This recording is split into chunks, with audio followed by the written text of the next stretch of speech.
try to make you listen. We hope your time here in Winnipeg is memorable. Special thanks to our many partners who have been with us all week. Thanks for participating in the final auction of 50-50 draws. All initiatives like this help to support the growth of curling across Canada. The great Manitoba culture is well underway tonight upstairs. Beating by the little blue guys with a delicious beef tart dinner. This is really, really, really good. And now, Liberty will teams with draw 18. Okay, I've got to get this right. Sheet B, Nova Scotia, and British Columbia. On sheet C, Thomas, Labrador, and Alberta. On E, Ontario, and Newfoundland, Labrador. On sheet D, will be Saskatchewan and Quebec. They will start their practice at 8 o'clock, and they're really coming off the previous book of this practice today. And that's it, folks. Enjoy every moment. Great curling.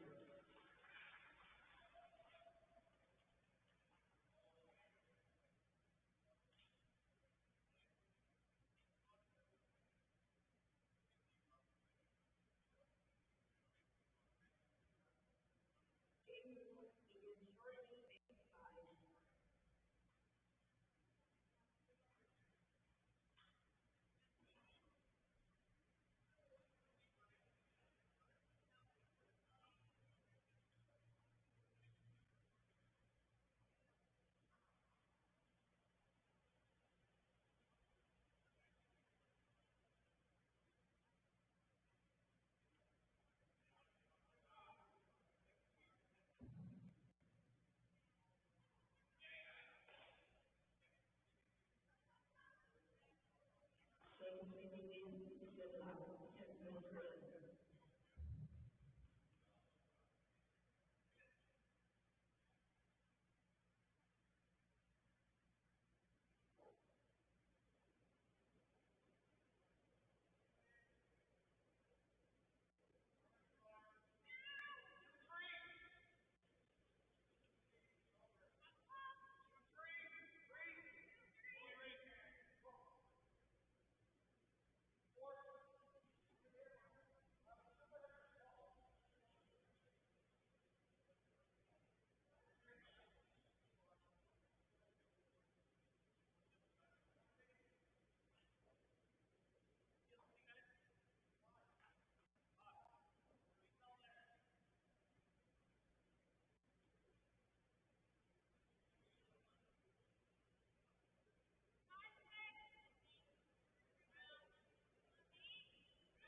I think that.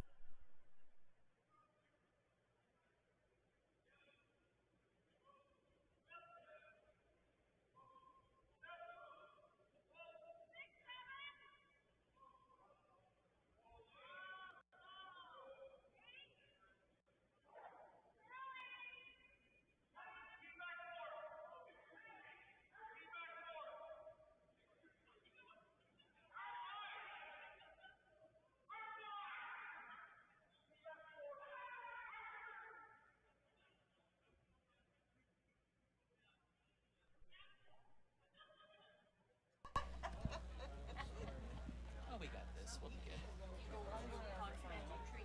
And basically you rewind the dial to kind of hit the midpoint when you're talking. When we're live. Okay. Yeah. And then if you need to adjust it all, it's this dial and that dial. Okay. Yeah, I think so. For volume. For volume. If you're, Sean's going to do some sound checks. Yeah. Okay. Everybody's. I bet her is be. Good job, guys. Well, welcome to the Granite Curling Club. It is a final qualifying game on the men's side of the competition here on Sheet C at the Granite Curling Club. Game already underway. We'll catch you up in a moment. My name is Resby Coots. Alongside me is Kyle During. Kyle, well-known curler among the high-end curlers, the elite curlers of this country. But in this context, Kyle is the general manager of this Granite Curling Club.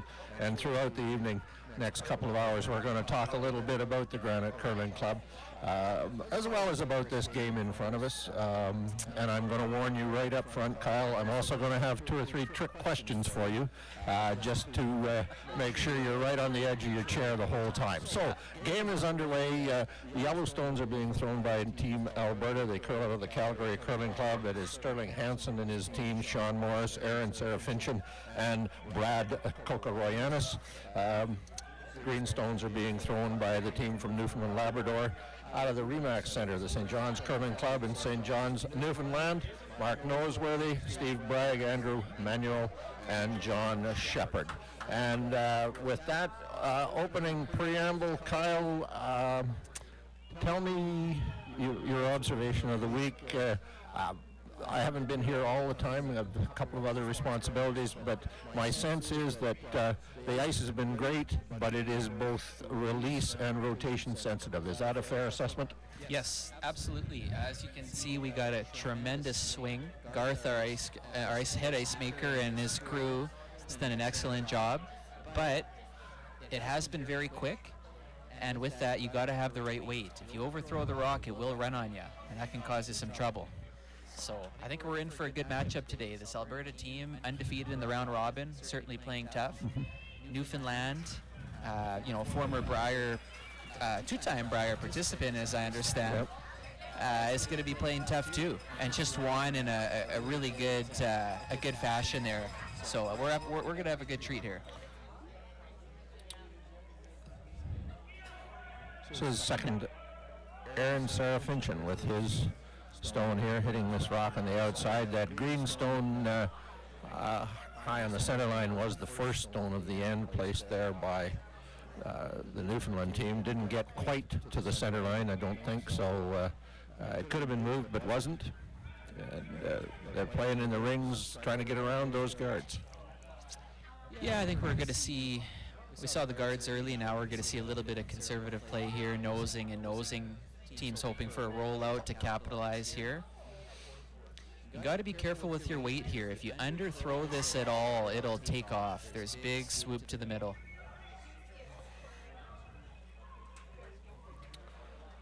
So that is both a weight and a rotation consideration, isn't it? Yes. The miss that I've seen this week from the competitors has been a little bit of a soft throw, so sort of a straight through throw, and then just getting caught with the curl and not quite sweeping early enough. But from what I see now, the competitors have had a few days on this ice and they're getting used to the swing. Tell me this, Kyle. These folks, these are very good curlers. The fact they're playing in the club championship is not in any way a negative. They just don't play as much as some of the folks that you play with. And in a general way, what's been your observation of maybe the difference between this level of curling and the level that you play at? Yeah, the main difference is just the precision. Like at a high level, if you're watching the trials that's taking place right now, they're just so precise with everything, and everything is very, very methodical. These guys are still excellent curlers. They just don't have quite the same precision as a Matt Dunstone or Brad Jacobs, who does this full time for a living. But that being said, there's still some fantastic curlers out here, and this is a wonderful event, especially for the grassroots. Well, absolutely, and we can use specifically as the example you already mentioned, Mark Noseworthy, twice Brier competitor, 43 years ago played in the Brier in Brandon. So he was those guys at that time. Certainly the game has changed a tremendous amount, but in his time he was that elite player. Exactly. And I think what you've seen is back 20, 30, 40 years ago, it was realistic for the club curler to get out of regionals, get to the provincials, and make a run and maybe win a provincial. Nowadays, it's just not really realistic. It's, you know, if you look in Manitoba, it's been the same 2 to 3 skips in the last 25 years that have won our provincial championship. So this is a really good tournament for grassroots and something that they should strive to win.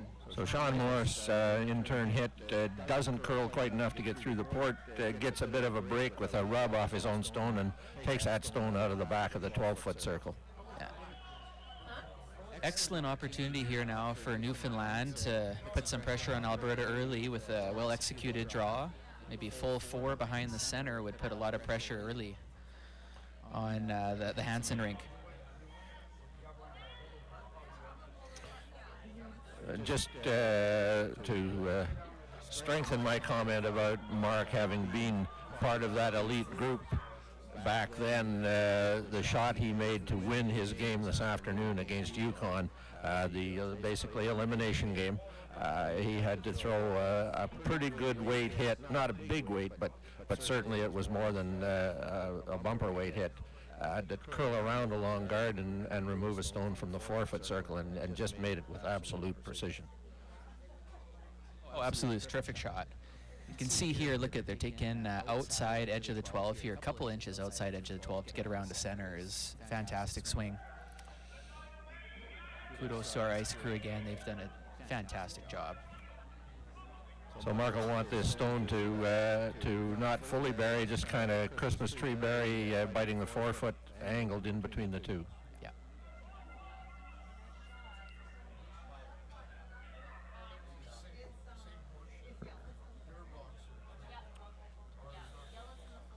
And he had the right line there. It just got caught on the speed. I think they were thinking it would be a little frosty out there, out wide early in the game.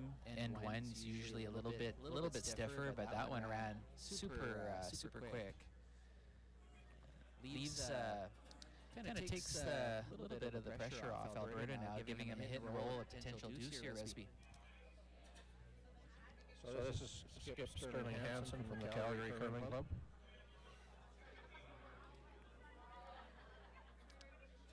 A little less ice than he had for Sean Morris's hit. And of course the hole is a lot bigger than it was before. Sean just rubbed the edge of that Yellowstone. Yeah, control weight. I'm curious which way they're rolling, if they're rolling behind the corner or the center.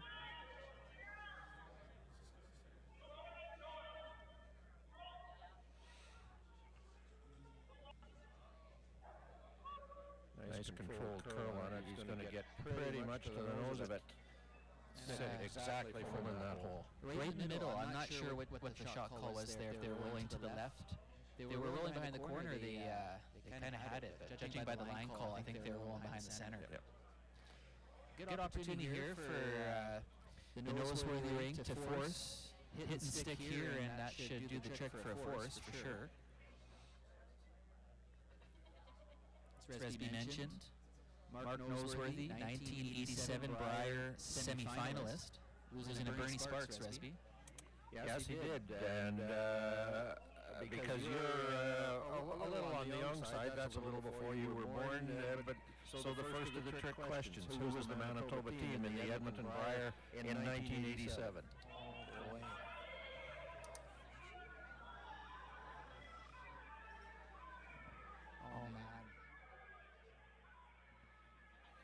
Noseworthy is going to get a little inside roll, maybe roll too far. You know, Resby, you stumped me. I don't know. 1987? This is before like the Vic Peters, Kerry Burtnick days. That's a tough one. Well, it's not tough at all. Kerry Burtnick? Vic Peters? Brian Fowler. Of course. Brian Fowler. Dad of great curler Rob Fowler, out of Westman. Yeah, it was... It's a good attempt there from... Just rolled that a little bit too far. Yep. Mission accomplished, though, I think, Resby, with the force. Alberta has to concede one here out of the nose hit. Final stone of the end for Sterling Hansen.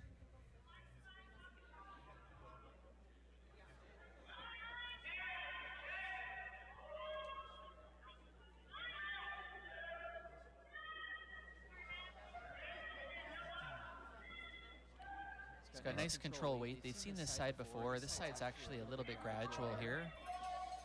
Looks to be right on the nose. A nice throw from the skip. So mission accomplished for Noseworthy, as Kyle has said, forcing the Alberta team, the Hansen team, to take a single point on this opening end.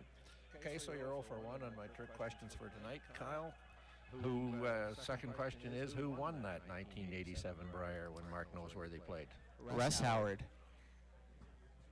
All right, trick question number 2. Where did he play the World Championship in 1987?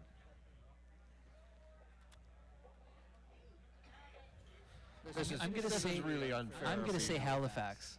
This is really unfair of me because that era I was attending a lot of the Briers and World Championships on my media tour.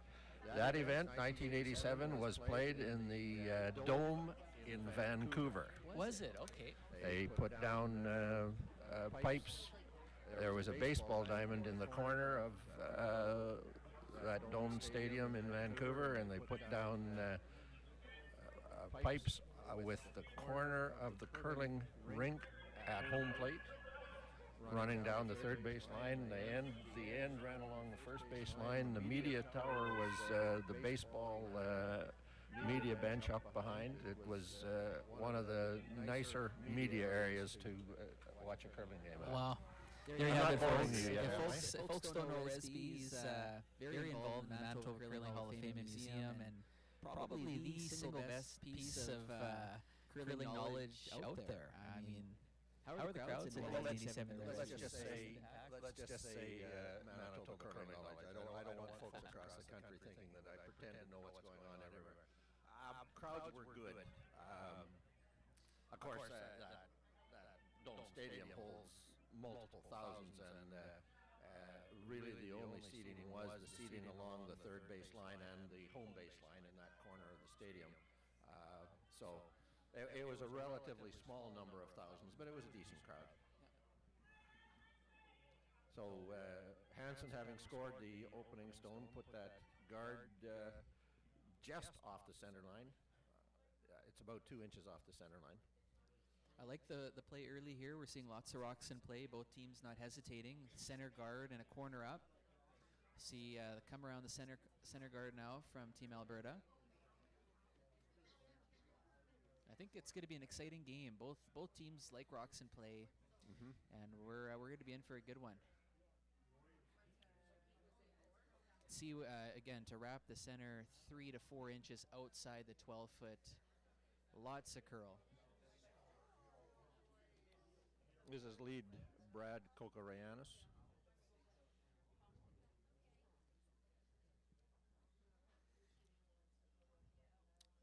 Just a little heavy in it. Just that late finish again. It's weight sensitive. If you're heavy, it's going to take its time to curl. If that rock had been T-line weight, would it have come?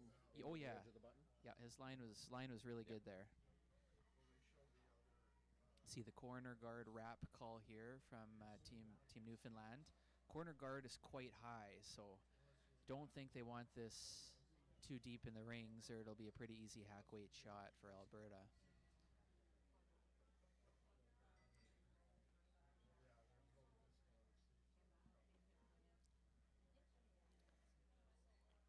This one's going to settle nicely, not quite fully buried.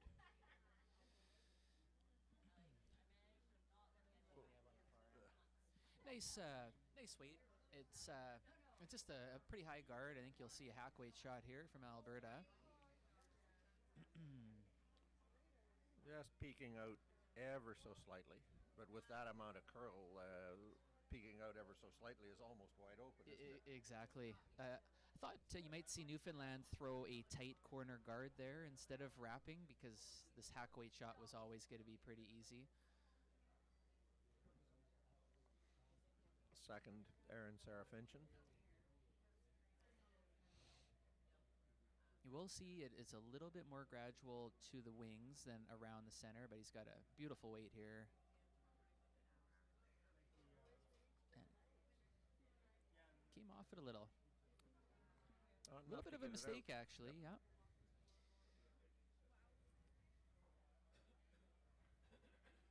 Seems to be just a touch more gradual going to the wing as opposed to going to the center. Still lots of curl, but just a little bit more gradual.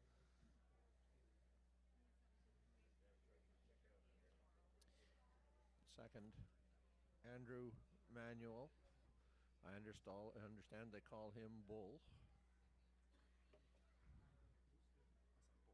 Bull. Bull, okay. Reference to the old Night Court TV show. Again, before your time. I'm born in 1995, Resby. You got to keep it to this century. Mistake there. I just too much weight. I don't know what the call was there. He gave a lot of ice. I thought he was playing a freeze, but it's just not the right weight choice there from the thrower. A little bit of a mistake. Allows Alberta to sit two. This greenstone was pushed to the open on the outside, so will be Sarah Finchen with a hit in the 12-foot.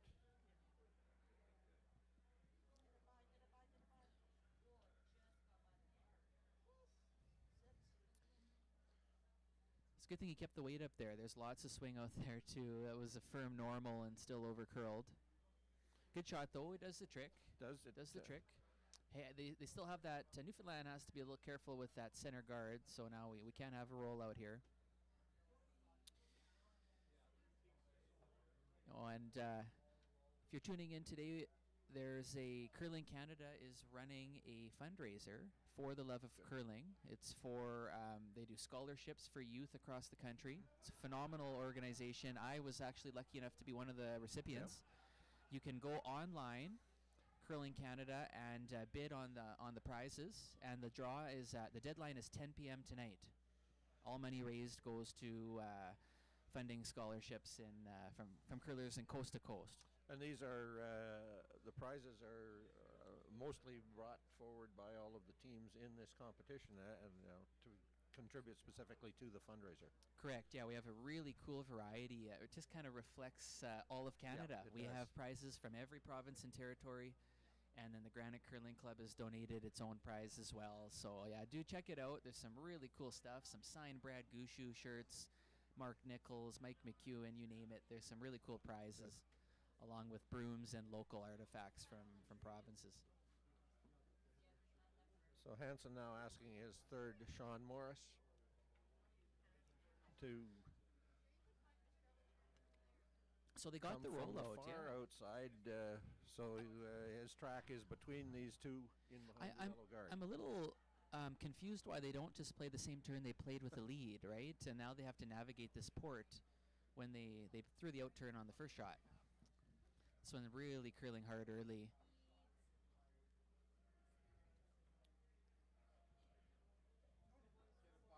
Great sweep though. Fantastic sweep, and they get it by.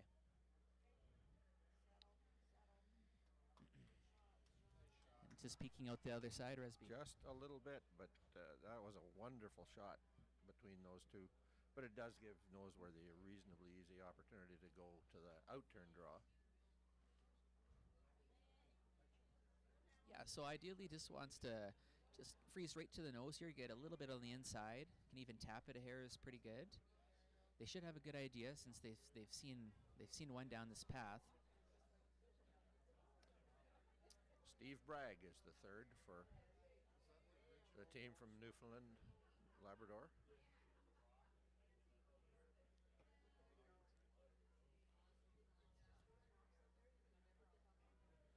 Just 4 feet outside the hog line is where that curl starts. And look at that bend in there. Actually over curls. They were sweeping to curl for about 10 feet. I think he was about 2 feet to the boards, hey? He was not far from the boards at one yeah. point.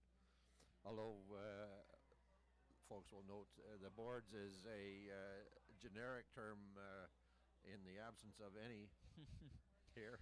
You know, as you go further east coast, it's common, like on Ontario, there's no boards at all. Most curling clubs don't have any boards. But as you go more west, it's common, a little bit more common Very to have much. boards. Yeah. Very much.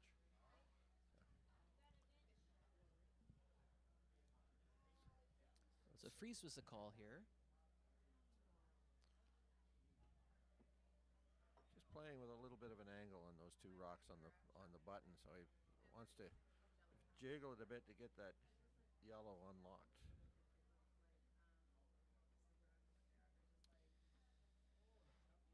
And nicely done. It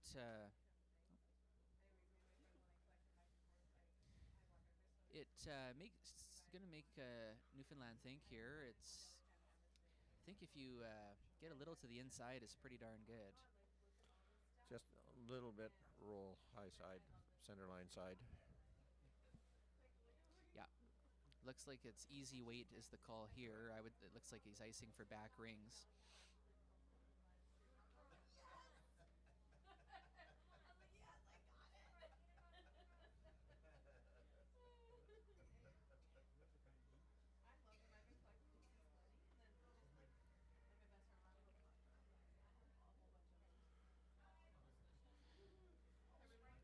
Beautiful Comes into weight. the top of the rings. He's not going to quite get that inside roll, but he scattered things to lie 2. Yeah, and a pretty good attempt there. Just a little bit of the under curl. It with the draws, when you have nice weight, it swings a lot. But as soon as you up your weight, as you've just seen, you got to be careful of the under curl. It's very weight sensitive. So, still a good result. You're going to see a hit attempt here from the Alberta Skip Hansen.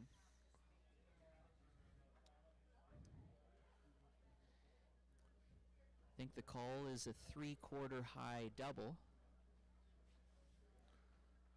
Sit 2, maybe try and save the shooter. What do you think, Resby? Shooter, yeah, the odds of the shooter sticking are not good, but it might hang over there in the corner. But, if he gets that double, that's his primary objective for sure. Yeah. Problem is, if you don't make the double and play the roll, you're not shot stone. And that's a bit of an issue. So it is Hansen's first stone here in the second from the Granite Curling Club, the 2025 Canadian Curling Club Championship. A fantastic shot. And he did hang it right as a biter on the corner. Spun back in, actually. Great throw from Sterling Hansen. Wonderful shot. Wonderful shot. Sits 3. I think if you're Newfoundland, you got to consider drawing around that center. Interesting now, Newfoundland played the out-turn 3 shots ago, and now they're going with the in-turn to bury around this. Very interesting. Well, both teams are playing the opposite turns that they played a few shots apart. It is interesting, but it seems to me that the playing this in-turn draw, if you leave it at the top of the 4-foot circle, the angle back onto the yellow to the left-hand side of the sheet is it's a better catcher than on the other side. Yeah, I think both ways you're going to see a well-executed draw. We'll see a run-back attempt from Alberta.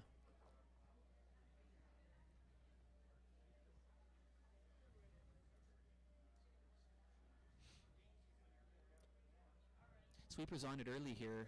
Can't afford to wreck and leave a double center. Shepard and Manuel, but are they going to wreck or are they going to get it by? They're just going to pull it by. Here comes the over curl again. Just can't take enough ice on that turn. Yeah, with the amount of sweeping that was needed on that to get it past the guard.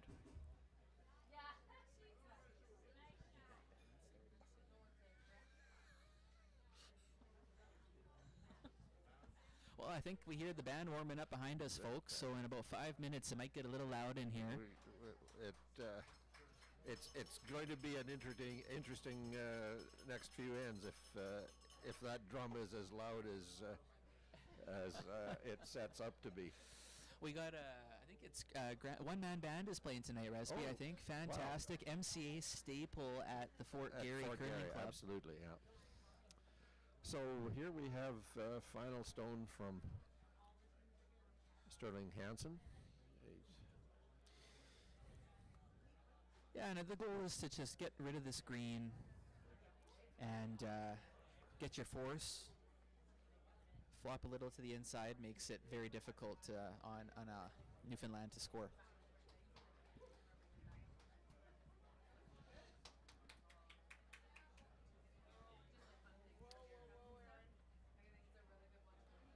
Skip Sean calls for haul off the sweep. They get her by that guard. Just. Did they lose it? But over curls enough. And they to roll lost out. it. Wow. That shot was made, folks. Just a little bit of a miscall with the brushes. Allows Mark Noseworthy the same draw for two Same here. draw for two, and while it looks to us like this in-turn draw is a much more difficult path than the out-turn draw, Mark's comfortable with it. He just made it. Yeah, just made it. Same throw will get him his two in the lead.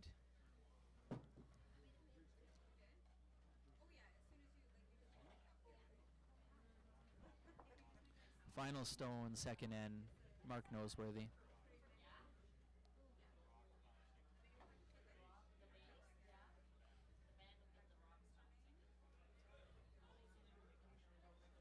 On it for line early.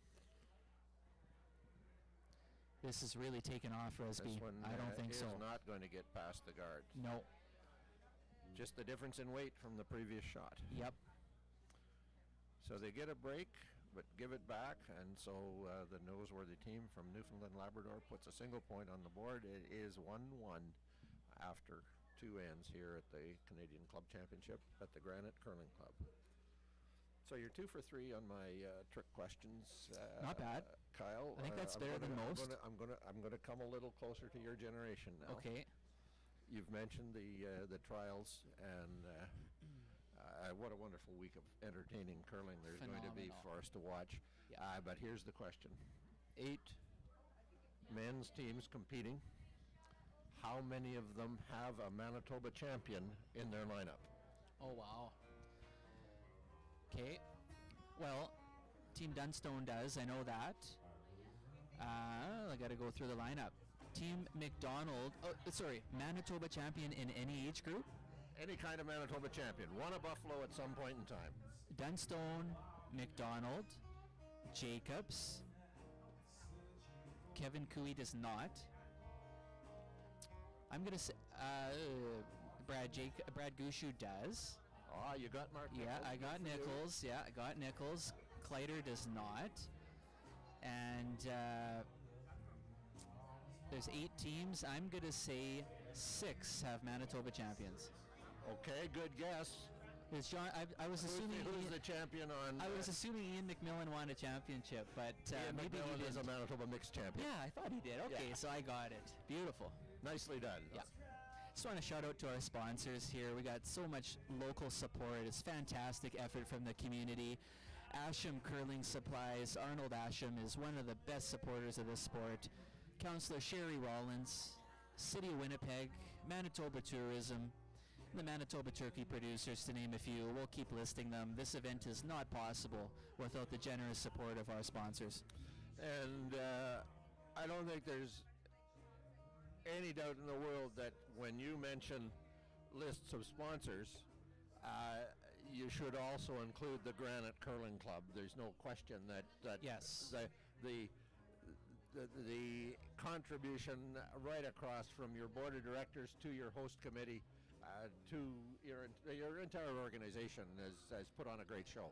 You know, I can't say enough of the team that we have here, our volunteer board of directors with this committee that has been meeting at least twice a month for the past year to organize this, taking time off work all this week to volunteer their time to make sure this event is a success is absolutely incredible. So I want to just say, on behalf of the Granite, thank you to all of them and to the 80-plus volunteers that we have, many of them members of this club as well.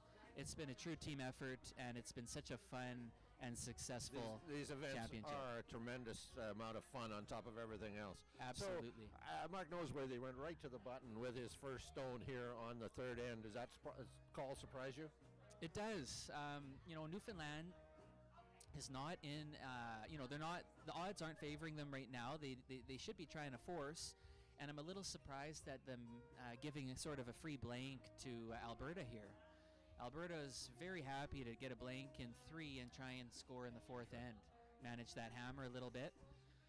So yeah, a little surprising, and in particular with the start, we saw in the first and second end, we saw both teams not hesitating, throwing centers and corners.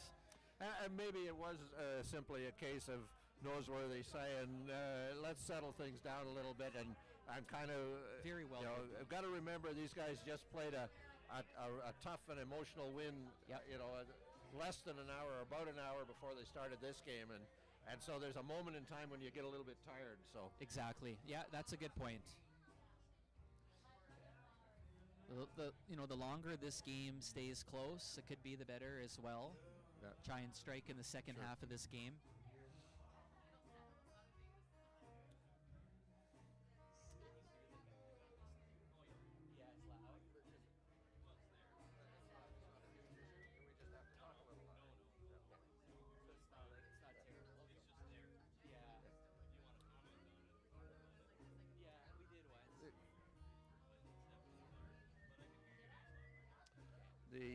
That background music, I got to tell you, I kind of like the music, Kyle. I was a little worried about the early drum solo, but this is good. It's a good vibe. Come on out to the Granite Curling Club tonight, folks. Saturday night is a place to be. So we see a double attempt here from Alberta. A wonderful shot. And it looks like a blank, Resby. This should very likely go through to a blank from here. So as we go through this blank procedure here, let's give an update, Resby, on the trials, as you mentioned a few minutes ago. We have an upset. An upset in the second draw here. First draw of the men's play. We have Team Kevin Cooey stealing in the 10th end to beat Brad Jacobs, absolute favorite, 6-5. Didn't see that one coming. Absolutely. So we have Kevin Cooey at 1-0. There'll be a lot of guys looking at that and saying this isn't a foregone conclusion. 100%. We have Team Mike McEwen defeating Jordan McDonald 6-5 on a last shot. Team Dunstone defeating Team Epping 6-3. And we have Brad Gushu in a convincing win over Ryland Kleider 11-5. And I will say, they haven't had the best year, Brad. Don't count him out. He if he catches fire, he is going to be tough to beat. The absolute. It's right from the outset. This men's competition really has been pretty wide open. You might have said Dunstone Jacobs, but you wouldn't have bet a lot of money that almost anyone else wouldn't be there, including Jordan McDonald, who is just, obviously the long shot, but a wonderful team. Yeah, fantastic up-and-coming team. And a shout-out to Team Dunstone, who is representing the Granite Curling Club at the trials. So we could have Granite Olympians in a week's time. On the women's side, however, the Homan team is just been awesome for 2 years. I believe the stat was 2 losses in the past 2 years to Canadian teams. And that's just unbelievable. Yeah. It's just complete dominance, and going to go down as like the best team ever assembled in the history. So certainly a tough team to beat. But you never know. You get to that best 2 out of 3 final, exactly. And you never know. But the point of the best 2 of 3 final is exactly that a dominant team doesn't lose one game. Exactly. As last time, an undefeated team loses, and so the best of 3 makes a lot of sense. Exactly. So, trick question number 5. When did the Manitoba Men's Championship play a best of 3 final? That was that was before my time. I'm gonna a guess. long time before I'm your gonna time. guess in the 60s or 70s, in that time frame. 14 times in the 1963 to 1976. I was bang on. You Wow. were bang on, Wow. yeah. That's interesting. The odds, like, the gamblers want numbers, and they would be saying there are no numbers, Yeah. and I don't know that numbers from 1960 are relevant. Well, But there are numbers. There are numbers. Yeah. So, okay, so if you take 14, as you could tell, folks, this game is, this is a blank end, so Yeah, we got other things to talk about. Another nice So hit you here. take yeah. 14 examples of a Manitoba men's championship with a best of 3 from the 60s. You add the 2 from the pre-trials. You've got 16 Yeah. games. That are the only ones I know of in curling. There may be others in other provinces, but they're certainly the only ones I'm familiar with. How many of those 16 were won in 2 games, and how many of them were won in 3 games? No idea. What would your guess be? Oh God, I don't even know where to begin. Well, I'll tell you. Yeah, tell me. I don't even know. If I may be allowed to guess. plug myself, if you're interested, folks, my website, thecurler.com. Phenomenal I've just website. posted all of this information this afternoon. I spent a good deal of the summer doing the research so that I could look like I knew something about this time of year. Eight times best winner of game 1 won game 2. 8 times it went 3 games, exactly even when Exactly you count even. when you Okay. count the 2 from the pre-trials. Okay. Here's the question: of the 8 that went 3 games, how many would you guess were won by the team that won game 1, and how many were by the team that won game 2? I would think more often than not, the team that wins game 2 wins game 3. That'd be my guess. And you would be dead wrong, and I would guess that too. In fact, in the 2 examples in the pre-trials, the game 1 winner won both. Yeah.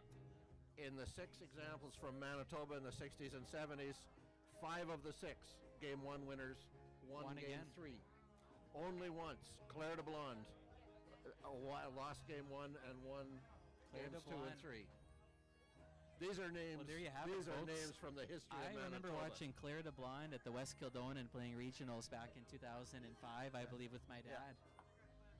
And So he I'm was- young, but he's and- been around a and while. he was still one of the fine players. Yeah. Skips first here for Alberta, splitting the rings. Should lead to a blank attempt. Now, Resby, I got a trivia question for you, my friend. You're going to try to stump me now. Yep. In the men's event for this championship, the Canadian Club Curling Championship, who was the 3-time winner of this event, and what province were they from? Oh, so you need me to know the lineups of these teams. Just the skip's name, my friend, and province. No, I'm going to have to give you that one. I didn't do that research. Okay. It's a tough question. The answer, to my knowledge, was Dan Sherrard, 3-time winner of the Canadian Curling Club Championship, out of Alberta. His name is properly pronounced Sherrod. Okay, there The you MC from the opening ceremony can tell you that. 3-time Canadian Sherrod, okay. Yeah, 3-time Canadian champion. He's a 3-time Canadian champion.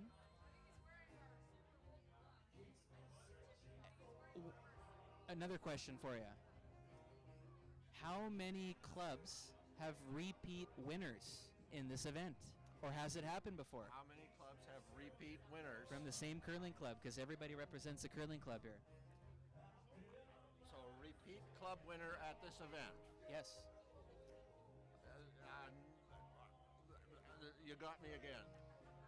So actually, Dan won repeat. I believe it was 2012 and 2013. He won yes. back to back, and there was 2 other curling clubs that won. Mm-hmm. Now, one more question here.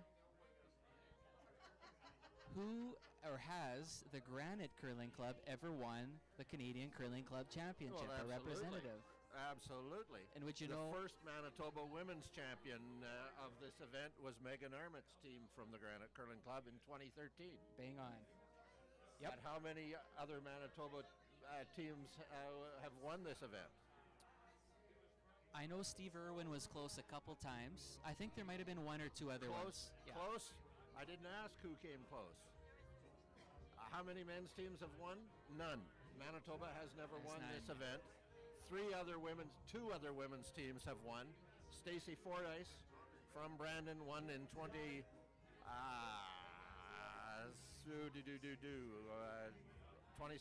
for sure. Yeah. And once else, and Tracy Andrews from the Fort Rouge won it as well. There you go. So, As we see a blank end.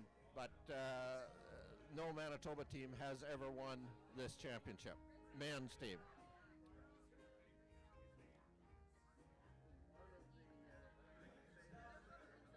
Thank you to GFL Environmental, the Johnston Group, Onside Restoration, Maxillo Winnipeg, Cambrian Credit Union, and Boston Pizza for making this championship a success.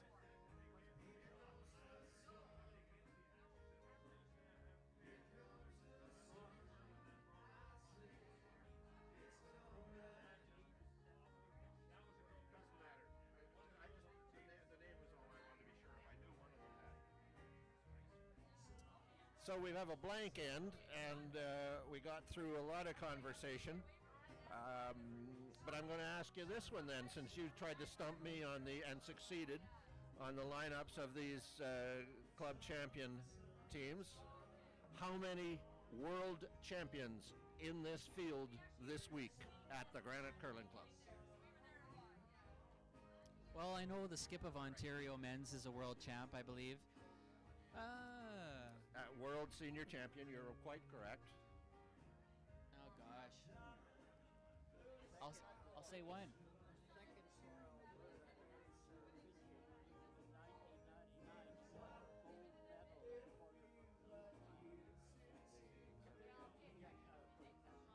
Hear that, folks? We just been told the second for Alberta, Aaron Serafinchen, is a gold medal winner in the Canada Games in what year, Resby? in the 90s. 90s. But the other two world champions are Sean Morris, who we are watching in the third position today, world junior champion before you were born, Kyle Daring. Yeah. And there's a world champion from the year you were born. 95, okay. Who's that? You don't remember? Manitoba skip Carleen Strand. Oh, how could I forget Carleen Muth played with the Kelly McKenzie team. Later, Kelly Scott with an illustrious career. Yep. So we see here we got a couple rocks in play. Close freeze attempt, just a little heavy. Allow Alberta hit and roll to the corner. So if you're Alberta, you're looking to get a deuce, really see a point. Anything but a steal in the fourth end here for Alberta. Newfoundland would like to kind of push a little bit here, try and force them, maybe steal a point. So you saw the corner guard go up, sorry, the center guard go up.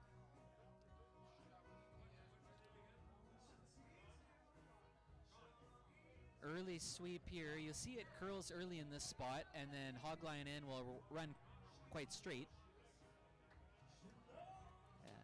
Bit of a miscue there, overrolled. Yeah.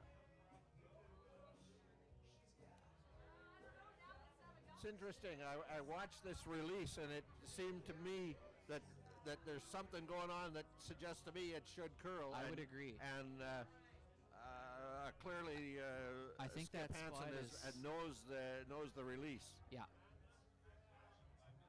Newfoundland playing a freeze call here. Wants to get it a little higher on that yellow stone and a little tighter to it. Nothing early. It suggests it's running a little heavy. I think they're going to audible and draw around the yellow.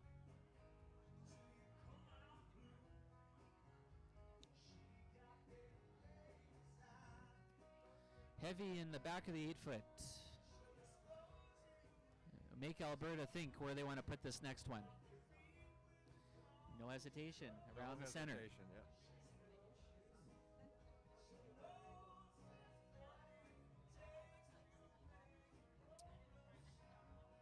So rock position here is very important, folks. They wanna make sure they get this in the right spot, especially wrapping a center. If they come up light top 12 area, you're gonna see a double center and Newfoundland wrap around it. So it's key to put this in a good spot.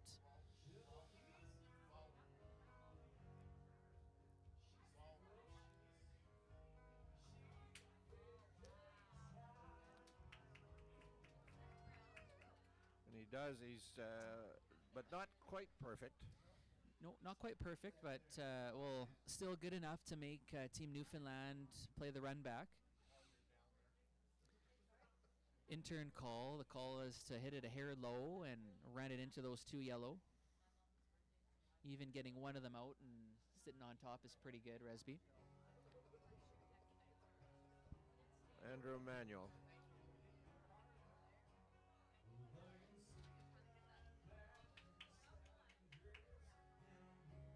Hard on the sweep here. He's got really close and a wonderful shot. Didn't remove that the 1 yellow, but that's a fantastic result. That actually sitting with that green one sitting angled onto the yellow, he's not unhappy at all with that. No, really nice throw.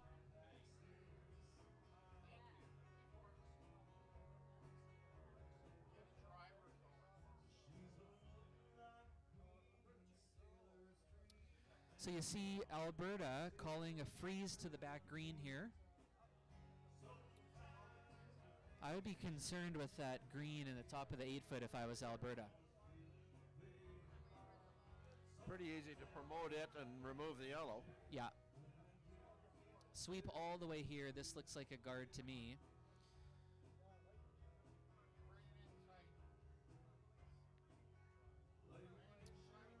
So a bit of an underthrow here.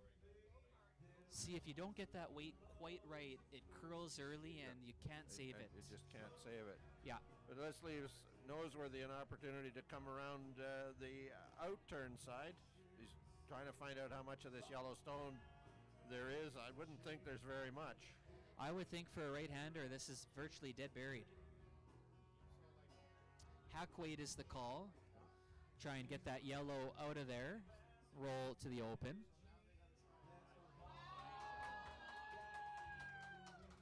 Beautiful shot. Great shots everywhere here, folks. Some really good curling. We can just tell you that the other final qualifying game over on the to the left of us on sheet B, Nova Scotia playing British Columbia, and BC leads 2-1. Just made an outstanding shot, lies 2. And not quite enough. We've seen teams get caught in that spot a few times. Closer to the center line, the hack waiters they take their time, and that another under curl is a golden opportunity here for Team Alberta to put this top of the 4-foot full 4 and really put pressure on Newfoundland. It's interesting they didn't consider the intern draw on that last shot too. I thought they might think about that with the swing. But I think he felt like he could chip that yellow stone right out of the rings. I think so, yeah. Phenomenal song here, Esby. Wheat Kings, Tragically Hip.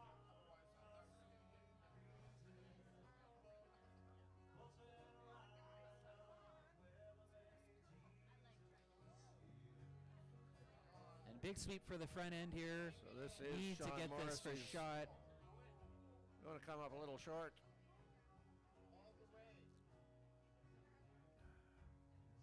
And this will allow Newfoundland to make a hit and roll and sit 3 buried. Each shot, momentum is swinging here in this important Really fourth is. end.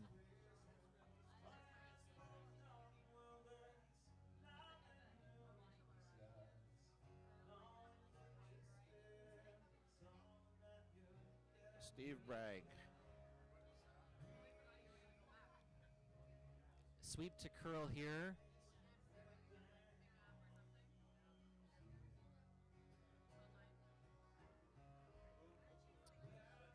And not the end of the world for Team Newfoundland. Sitting 3 is always a good thing. If Alberta tries to hit and roll here, they will be behind the tee line, allowing a freeze opportunity for Team Newfoundland. So they got to be careful about that.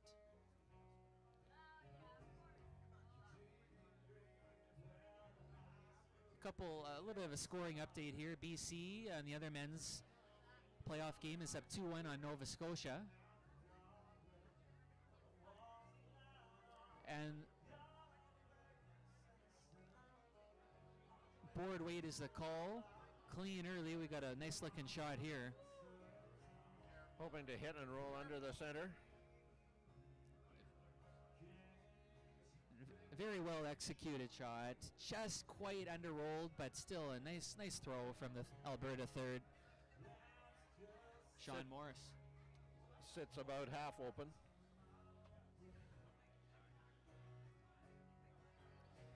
Now, Mark Noseworthy wasting no time. Wants to just pick this yellow out of there and sit his 3.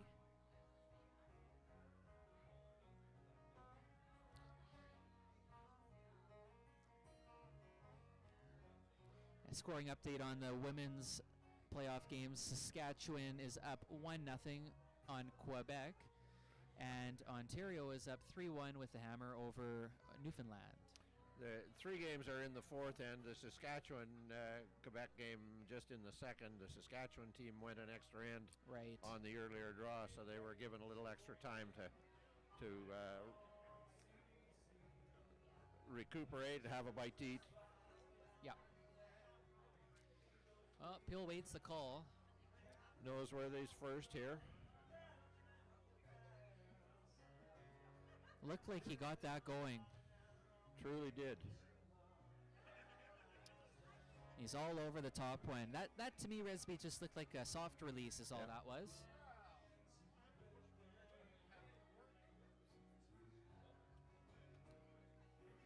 So Noseworthy picks his own out, leaves it over in the corner, but Hansen has the opportunity to now draw and get that deuce that he was talking about. Yeah, that was an unforced error there for Team Newfoundland. I think he'll want that one back. Still, Alberta has to be precise on this. The yellow's behind the tee line. Freeze possibility with the amount to curl is always there. Wow.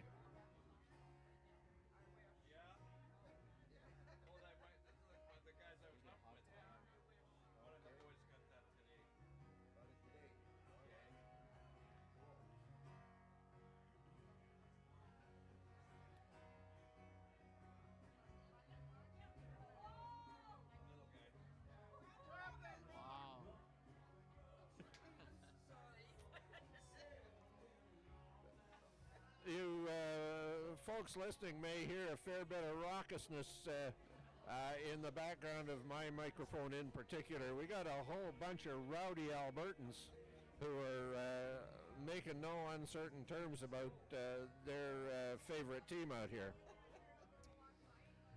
And they got a lot to cheer about right now. That's a pretty nice draw. A very nice draw. Although a little deeper than he would have wanted to be. Yes, that they needed that couple feet higher. If you see a good freeze from Team Newfoundland would pretty much be a force. If he were to move that yellow an inch with the amount of curl, he can sit on top and potentially a steal here, Esby. Exactly. Now, the right weight is critical. You don't want to be a little bit heavy and spring off that yellow. Could allow a shot for multiple for Alberta. So a lot of pressure on the Newfoundland skip. Noseworthy. He'd be completely happy if he can put his rock right on the center line frozen to the yellow stone. Absolutely. Mark Noseworthy. Oh, he says, I'll take a little less ice. Final stone of the fourth end. Noseworthy's final, that is. Pressure's on it right out of the hand.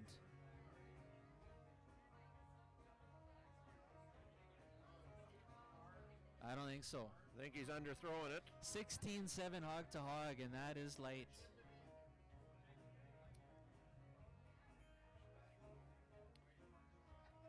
So Hansen has a shot here at a double kill to lie 4. It's hard to tell. I'm assuming that he's playing this. This is a shot for 4. Yep. He's got 2 on the board already. Half rock double for 4.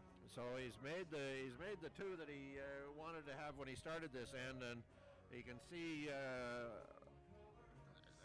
shot like that is never automatic, but it's a pretty routine kind of hit. Yeah. And if he hits it thick, he gets his 3. Hits the rolls for 3, exactly. Yep. Big shot, though.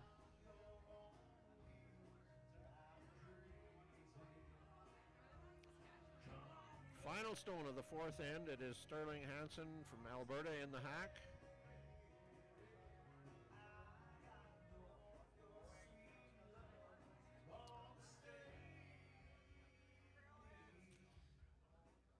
This one really running straight. Just overthrew it a little bit. Not what you're just looking didn't for. give it a chance to No. Another unforced error, but still a 2 for Alberta. 2 on the board. And that'll give them a 3-1 lead at the break. So they'll take their 4th end break. Ice maker Garth Reimer and crew will clean the ice. And we'll be right back, folks.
back in the Granite Curling Club, the Canadian Curling Club's championship. Men's final qualifying game. Two of them on the ice. BC, Nova Scotia, winner advances to the semifinal. Alberta, Newfoundland, Labrador on the ice, the game we're talking about here. Winner advances to the semifinal. Straight knockout winners of the semifinals play for gold and silver. Losers play for bronze. Alberta's Hanson team, golden opportunity on the fourth end, had a hit for a possible four, certainly a routine hit for three, but rolled the wrong way and came away with a two. Kyle, was that case of being a little too greedy, a little too excited? What do you think? I think I would have been happy with three. Certainly that, four-pointer is huge, but that was a big point left on the table. And we'll see how the game unfolds, but anytime you have a chance for three, it's tough to not make it. Sure. But certainly, he expected to make a half-rock double and overthrew it. Sure. I think the adrenaline got him. It just didn't, it ran across the curl, so to speak. Yes. So we see the mop at the fourth end break, ice running a little quicker. Alberta leads. Brad Coco is apparently his mom says that it's all right to call him that. That's only because slid back four. Because you can't say Cocorianis. That's exactly why. So both of the teams gave us a few shout-outs, and we'll get through those before we get too deep into the game. Yeah. So from the Newfoundland team, we want to say thank you for them to their sponsors: Allied Construction, H.J. Bartlett Electric, and the folks at Livingstone. And apparently that is a countertop folks in Nova Scotia. So you'd be familiar with that industry. That's very much your dad's business. You betcha. Shout out Stone Encounters. Yeah. So, and then they asked me to say hi to cousin Kathleen and all the folks at the housewarming party. So shout out to everybody out at the housewarming party. And also Bull and Steve both say thanks to their wives, both of whom are named Lori. We got into one of them saying thanks to my wife Lori, and then a debate about, well, which wife are we talking about, so we both thought we better add them both. And Bull specifically said, thanks for keeping home life good. So that's from the Newfoundland Labrador team. I want to go to a Newfoundland and Labrador house party. That sounds fun. Yeah. A little bit of a mistake there with creating a pocket from Alberta, allowing Newfoundland lead John Shepard to freeze on top.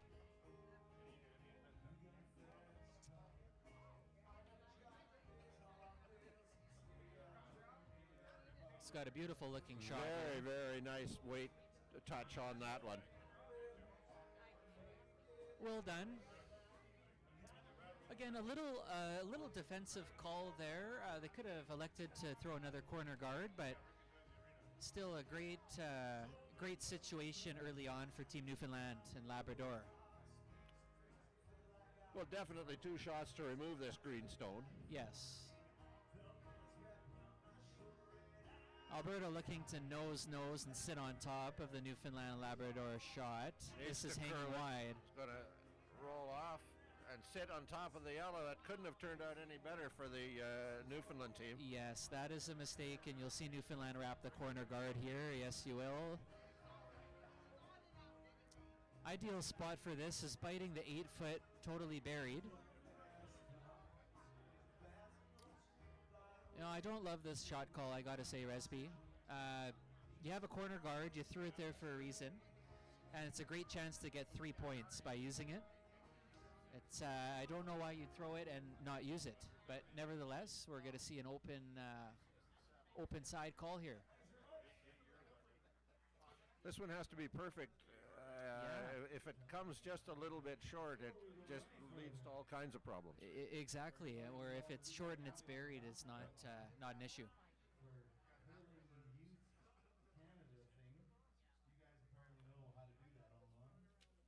Still looking to split the house. On the other hand, Andrew Manuel's got pretty nice weight on that draw. Would have liked it to curl another few inches.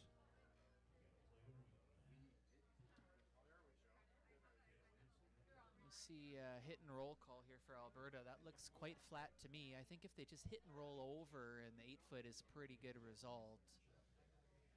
Got to be very careful here for Alberta. You have no center guards and a corner up. It's a danger situation to give up a multiple. Key on this for Alberta is actually to get rid of the greenstone. Yes, and keep your shooter. And he did that. Rolls over there and a phenomenal shot. Kept the Outstanding. shooter. Ends up sitting right in front of that greenstone, and Mark knows whether he's saying to himself, I'm not sure why I made that draw. Yeah, I think that was a little bit of a lapse there, not using the corner. But he's committed now, so he's going to play the same draw freeze. Yep. And I think ideally here is that whole side kind of gets blown up, and he wraps the corner in a shot's time. So freeze tap is the call.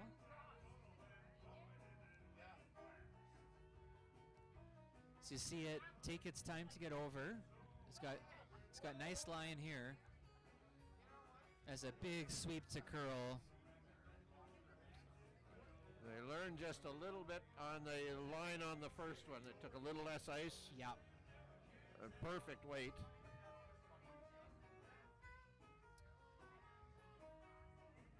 See a nose hit here from Alberta. Should get rid of that green.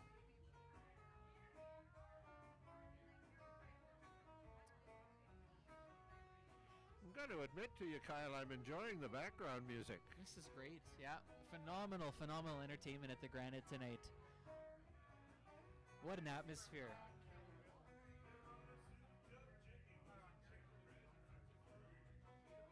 Intern hit. This has got to go. You don't want to hit this too low side here. And a bit of a mistake. Very interesting. He kind of got away with it, having the shooter above the green, Dead but not ideal. See Newfoundland try and hit and roll to the corner.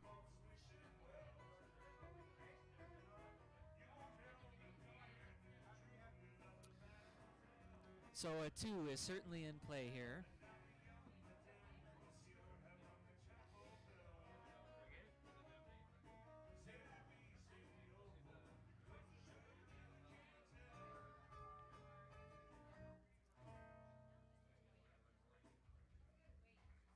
This has got a curl a long ways. Fantastic sweep to get that moving. Got rid of the yellow, but didn't get the roll he wanted. No, as soon as he laid a few brushstrokes down, and that one really warped. So now a nose hit double for Alberta. Really just looking to make sure those two greens go away. It is Sean Morris' second shot here in the fifth end.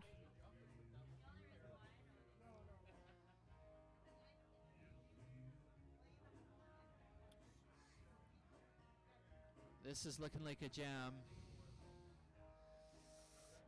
That is a big mistake. Rolls right off. Yes. Think you're going to see Newfoundland wrap the corner guard here, and this is big trouble for Alberta.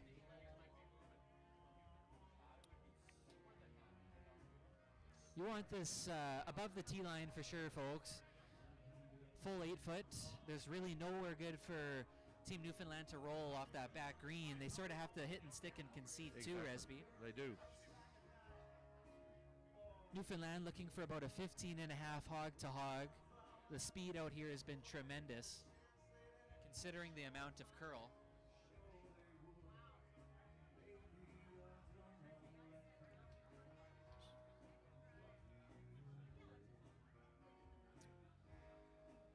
You see the miss has been heavy all game. The speed has been so fast. Just nowhere near buried, but he's taken it sufficiently deep that Very tough double. May not be a double, so not the end of the world.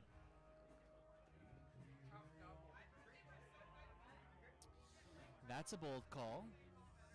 Make the corner freeze. Corner freeze to take away both of them. Yeah. Up 3-1, that is a very aggressive call. think if he hits and rolls, the odds of having a double on the next shot are quite high. But a well-executed freeze is, a very good outcome. It's just very aggressive. But he's feeling his draw weight, Resby. There are shots in every game, and it can be the third end, it could be the fifth.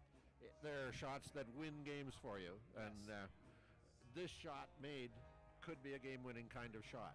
Yep. This is not made, however. Not made. We're a shot away from 3 here now. It lets the other guy back in the game. So it's Sterling Hansen, Calgary Curling Club.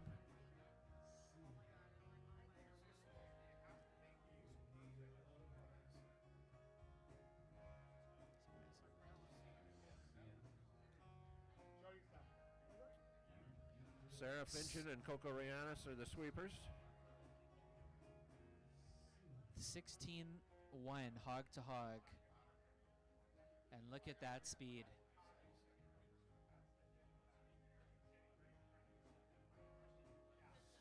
(16-1) and that's back 8. That is fast ice. So a little bit of an opportunity here for sure for Newfoundland. If they can get an inside flop, they sit 3 and put a lot of pressure on an Alberta team. I'm not sure that risk was necessary, Resby. No. Even if they hit and rolled out, that back green stone was wide open and it was a 2 at the most. Yeah. This is bringing 3 into play. Well, Noseworthy has been struggling a little bit with draw weight in the previous end, so and that may have come into play in Hansen's thinking as well. Yes, Noseworthy's going to need really good weight control here. It's key to not overthrow this.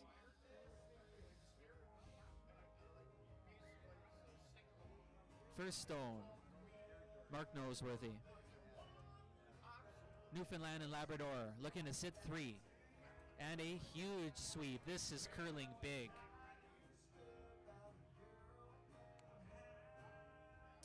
Got to hold that straight to rub the yellow. He's keeping the line still perfectly. Just. Wow, and he underthrew it. Just that hair underthrowing. Yeah. I think it was that missed heavy a couple times and it just underthrew that. Yeah.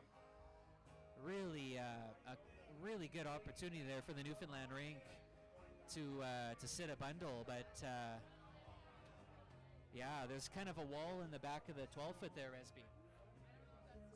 Checking to see who's shot stone, but not sure it matters who's shot stone, does it? It looks like Newfoundland and Labrador is shot stone.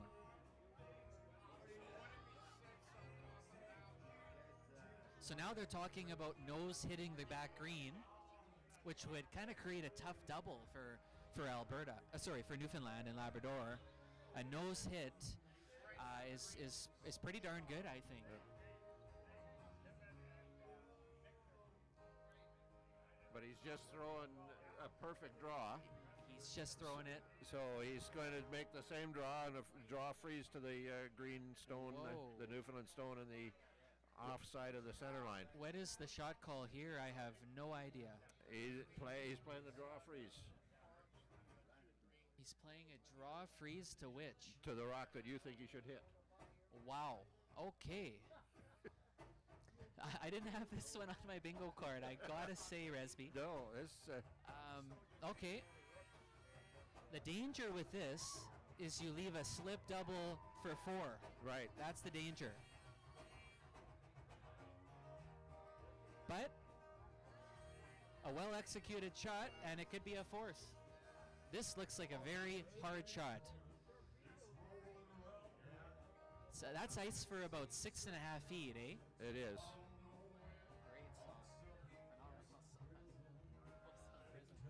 And if you're listening to the background music instead of us folks, that is one guy making all that music.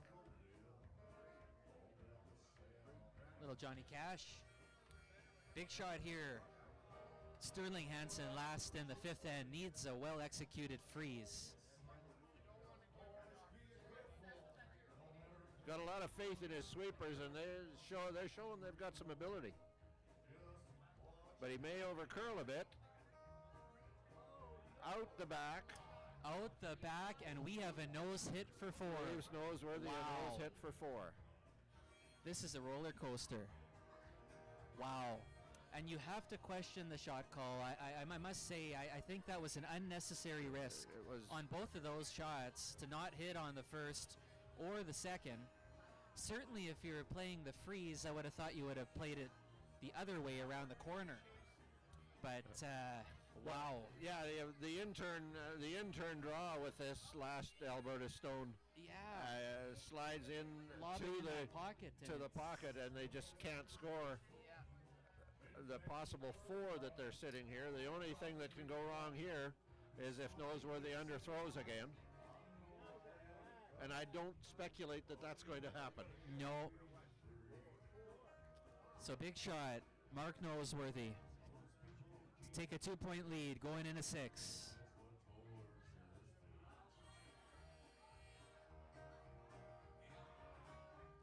This looks like a great throw right up the broom, and it's just clean. And it is just going to be a pure nose hit.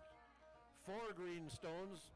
Newfoundland Labrador bounces back with 4 after they saw the Alberta Sterling Hansen team with a shot for 4 that they didn't execute, but Noseworthy had his opportunity, and he did, and it is a 5-3 score. Am I right? Yes, 5-3 score for Noseworthy of Newfoundland and Labrador over Hansen of Alberta. Wow, big turning point. Unreal. It looked like a force and it turned into a 4. This has been such an entertaining game with still only halfway there. You know, just over halfway there. We got 3 more ends. 3 ends Anything to can go. happen. But you'd not be the least bit surprised that Noseworthy would throw his first stone in the rings after that. Yeah, I would hope top 4, I think, was the call from Team Newfoundland and Labrador. You're going to try and see them force Alberta here in 6. Yeah. Not taking any risk. He He wants a center guard. I guess they're really going for it. Okay, he wants rocks in play. No, he just kind of came The out. call was the top. I think it's 8 top. foot and 4 Yeah. foot, but he's A little bit late, and they're throwing a center. That's all right. but the closer to the rings, the better. Yeah. On this one, so the Alberta guys specifically asked us to say thank you to Curler's Corner. Curler's Corner, of course, at the Calgary Curling Club, and Phenomenal sponsor out there. Runs a great event every year. and very much asked us to specifically say thank you to Bernice for all the support they get from her in Curler's Corner. Now, it's going to take me about 2 seconds to run through the shout-outs from Team Alberta, from Brad, Melissa, Ryan, Simon, and Finn, Adam and Robson, Bob, Joan, Grandma and Grandpa, Morgan and Shauna, John, Chelsea, Dan, and Bubba, Mary, Carey. And, of course, all of Brad's friends and family who've been loudest and proudest fans. From Aaron, Ryan in White Rock, Leah and Cadence in Edmonton, Stan and Jackie in Edmonton, Rob and Connie in Edmonton, and Lanny in the family. From Sean, Carolyn, and Drew, that's Mom and Dad in Edmonton, James, Hazel, Jackson, Harry, Lacey in Australia. I hope they're watching. Kim and Tom, Charlotte, and Ethan in Scotland, Corey, Cooper, and Ellen, that's the wife and kids in Calgary, and from Sterling, much simpler, Wes and Faye, that's Mom and Dad, and Boyd and Tanya. And a shout out to a few of our local sponsors, MLT Aiken, that's Western Canada's law firm. Manitoba Turkey Producers, tremendous sponsor of the Granite Curling Club. Turnbull Whitaker Insurance Brokers. Councillor Sherry Rollins. City of Winnipeg and Tourism Manitoba, as well as a special shout out to Craig Baker and Curl Manitoba for supporting this event, for all they do for the sport of curling in our province, Resby. Curl Manitoba does gets a fair bit of heat from time to time, and I'm actually going to go out on a limb and say from time to time they may actually merit it, but most of the time. Most of the time, and I say this as a proud past president of Curl Manitoba. The organization serves the clubs and the curlers of Manitoba. Yeah, very well. Absolutely, Resby. Couldn't have said it better myself. Well, it's the 6th end. We got rocks in play. And while I was doing that Alberta shout-out list, I'm not sure why Newfoundland ended up with a long center guard. Was that a miss or a call? I think they wanted it tighter to the rings. I think they wanted it tight center guard was a great call there for Newfoundland. Kind of block the corner come around and the one in the rings just a little bit high. But with that being said, it kind of makes that yellow corner guard unusable. So you see now, from Alberta. So you see Newfoundland wrapping this. Well, I'm going to suggest that Newfoundland has been throwing green all game. I'm very confused as to what's going on here. I was bewildered. I was bewildered by the effort of the sweep of the Newfoundland team on the Alberta stone. But so we got a wrong color here. We got a wrong color throw. Okay, that's. For those of you who haven't seen this, they're going to bring the right color down, and they're going to mark this stone and bring the stone that's thrown back down. So you see the skip, Mark Noseworthy, marking the rock with his feet. And now both skips are going to agree on where it went. And there we go. That makes more sense. So now we got a green in there. And now you can say that was an outstanding draw that was just thrown in there. Fantastic draw by Andrew Manuel. Yeah. Outstanding draw. So great shot from Andrew Manuel. And now you'll see the Alberta second here try and follow it down. Now, the beauty of that shot is it shrinks the rings so much.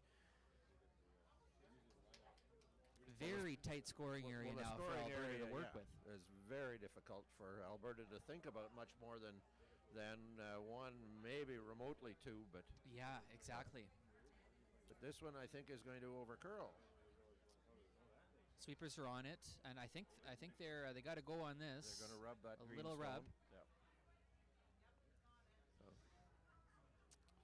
And since the Alberta lads threw in the Australia and Scotland possibility that we have spectators, I'm going to speculate that if we have one spectator in New Zealand, it could very well be Lorne DePape. Do you know Lorne? Lorne has been very involved with the New Zealand Curling Association and the Auckland Curling Club, and the reason I specifically mention it, the Auckland Curling Club for 29 years has been working on trying to build a dedicated curling rink in Auckland, and just had information from Lorne this week that they anticipate an official opening and 16 days of curling activity and watching during the Olympics this year. That is fantastic. I love to see the game grow globally, Resby. I was in New Zealand for the World Seniors in Dunedin in the early 2000s. Yeah. And Lorne was talking about it then, and I've been in touch with him every year and a couple times a year since, checking for an update, and he finally sent me the note saying that he is proud to make that announcement. And then he, of course, said, and if anybody in Canada wants to make a contribution to things like bar chairs... a true fundraiser, I like it. The New Zealand dollar is... I can't quote exact exchange rate, but about 500 Canadian dollars is somewhere in the range of 390 to 400 New Zealand, and he'd love to have 500 New Zealand dollars from anybody who'd like to send it to him. Absolutely. So, the Auckland Curling Club has a website. You can go to it for information. So you see a freeze tap attempt from Alberta. Alberta really needs to move that green stone that's biting the button there. It's in such a good spot. And just kind of underthrew that. I thought they would have thrown a little more weight. They need to get some separation there so they can eventually remove that green out of the forefoot. So now Team Newfoundland and Labrador is in a pretty good situation here. That 3 on the button is hard to remove as they play a hit and roll on this yellow stone in the top of the 8-foot. A great sweep from the lead, John Shepard. Going to be pretty much nose hit. It's left a little tiny hole that Alberta can draw through if they want to take it on. I think the back 8, back 12 through the port is definitely there. Very tricky though, as you hit it too thin. You hit it too thin, and it's really, it's not good at all. there's a double there, green double. It still gives them the situation that they have to, they're kind of 2 shots away from getting that green out of the rings.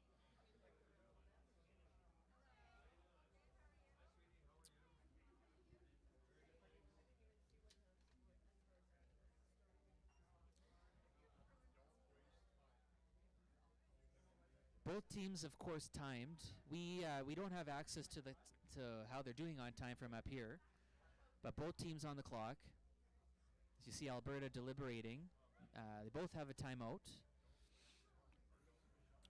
And they're just kind of thinking because they make that green double, and it was just what the shot call is here. It makes it 3 yellows to 1 green, but that 1 green is pretty well lost in the button. The throwing the delivered Yellowstone can end up in a perfect position, but it can also end up stymieing things. Yes. So the intern hit, he's going to spring off it, gets the double kill, he rolls back high. And a great shot. Great shot from Sean Morris. The question is, how do you get rid of that green, Resby? That is the question. And you just see Mark Noseworthy fully knows that, and he's electing to guard.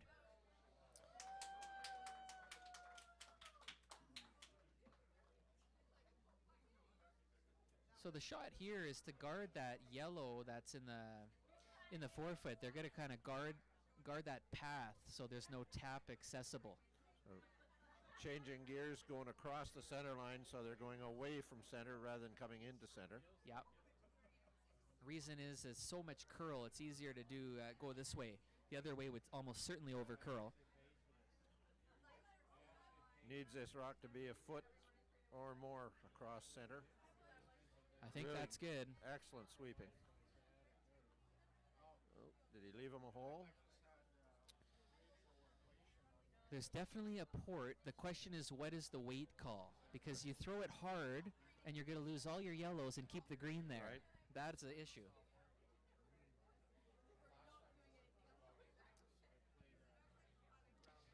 You need to throw this soft, so you keep 4 yellows in the rings and create some separation, so you can remove the green on the next shot.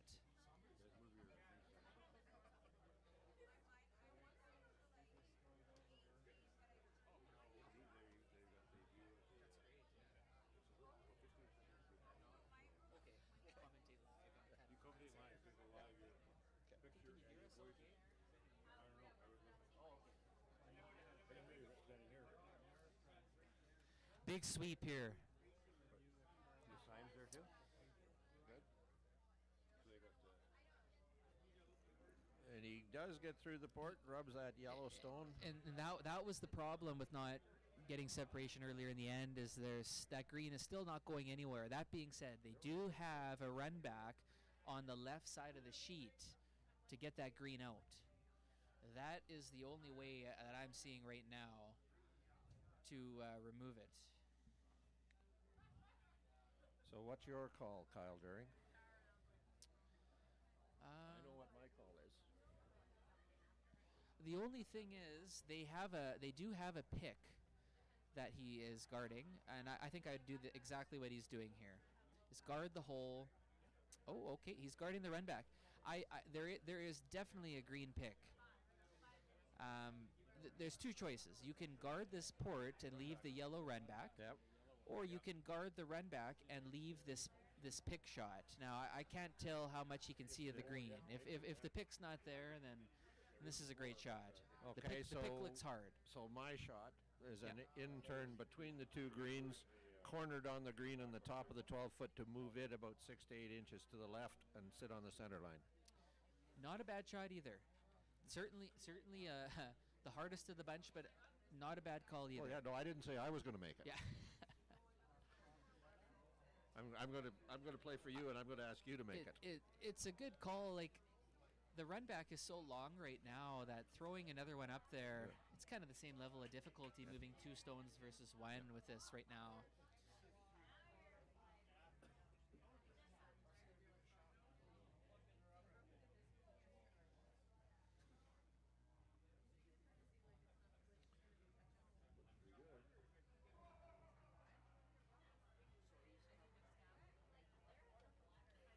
got to get that. Newfoundland Labrador needs this rock to curl, and it is not going to get there. So that guard doesn't do much, and that run back is definitely accessible.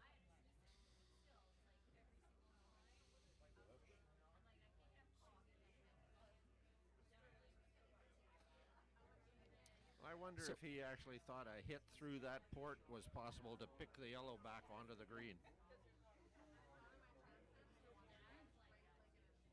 In which case, guarding the port made sense. Yeah, it could be. It's very hard to tell from up here. Yeah. If they might have been able to play the in turn and over curl and make that slash. It very well could be. Still a very hard shot. Like, not a bad shot from Newfoundland. This is a very hard shot from Alberta. If you're Alberta, the miss is high side here. High side, you kind of make something happen in the rings there, change the angles a little bit. And you get rid of that guard because there's certainly lots of curl from the outside to come into that Yellowstone and the green in the forefoot. Absolutely. However, down 2, Alberta faces one and a high difficulty shot. Very high. Sterling Hansen, first draw. Hit.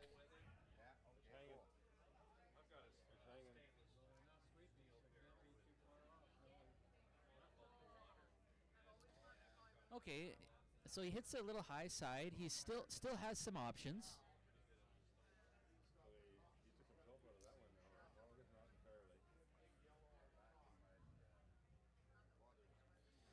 So Newfoundland, Newfoundland and Labrador recognizes that they have that yellow onto the green to get that green out of there. So they're electing to throw a guard on that, which is for sure the easiest shot for Alberta for a multiple. Sure, covering the outside, the outturn side. The question is, will Alberta play the run double, because that's probably what they're going to have, or is there an in-turn pick if you sliver everything and pick that green out? Certainly a hard shot. But the good news is if you're trying that, the worst you're doing is giving up the one that you're giving up anyway. Exactly. This rock needs to curl more than the last one to clutter things up out there on that Alberta outturn side. Once again, Noseworthy's probably guilty of a little underthrow. And that is not going to get there. Again with the under curl. Now there's the outturn onto the yellow straight back. Now, can they see enough of it here? Well, with the amount of curl that we've seen. So you have to throw enough weight to spill that green. I think you got to throw at least control, I got to think. So he's looking at, does the drag on the double green run onto the yellow? It is awfully close. It is awfully close. Certainly, if you hit that in the right spot, it will. So double green onto yellow, pick the green to count to 4, maybe 3. Yeah, I don't think with the outturn that he can see enough of it. Without being able to hear them on the ice, maybe he can. It looks like he only has half a rock. So he can't be throwing too much weight to make this. Nose hit will be good. Anywhere high side won't be enough. No, he does have to get to the nose of this Yellowstone. And Alberta skips Sterling Hansen. They're going to use their timeout. This one takes a whole bunch of thinking. Yeah. The question is, can you get to the nose of that shot with enough weight and make it? No, Yeah. not quite. They're also going to consider the double green run back. That is definitely there. The question is, there's going to be a little bit of drag and play, so you have to hit it in just the right spot. Then we can't be 100% sure how much separation there is. There's Yep. probably 2-3 inches. The thing is, with that one, you can throw peel. With the outturn, you gotta throw control and sliver it. Let's. And he says I can draw to the button because I've been drawing all day.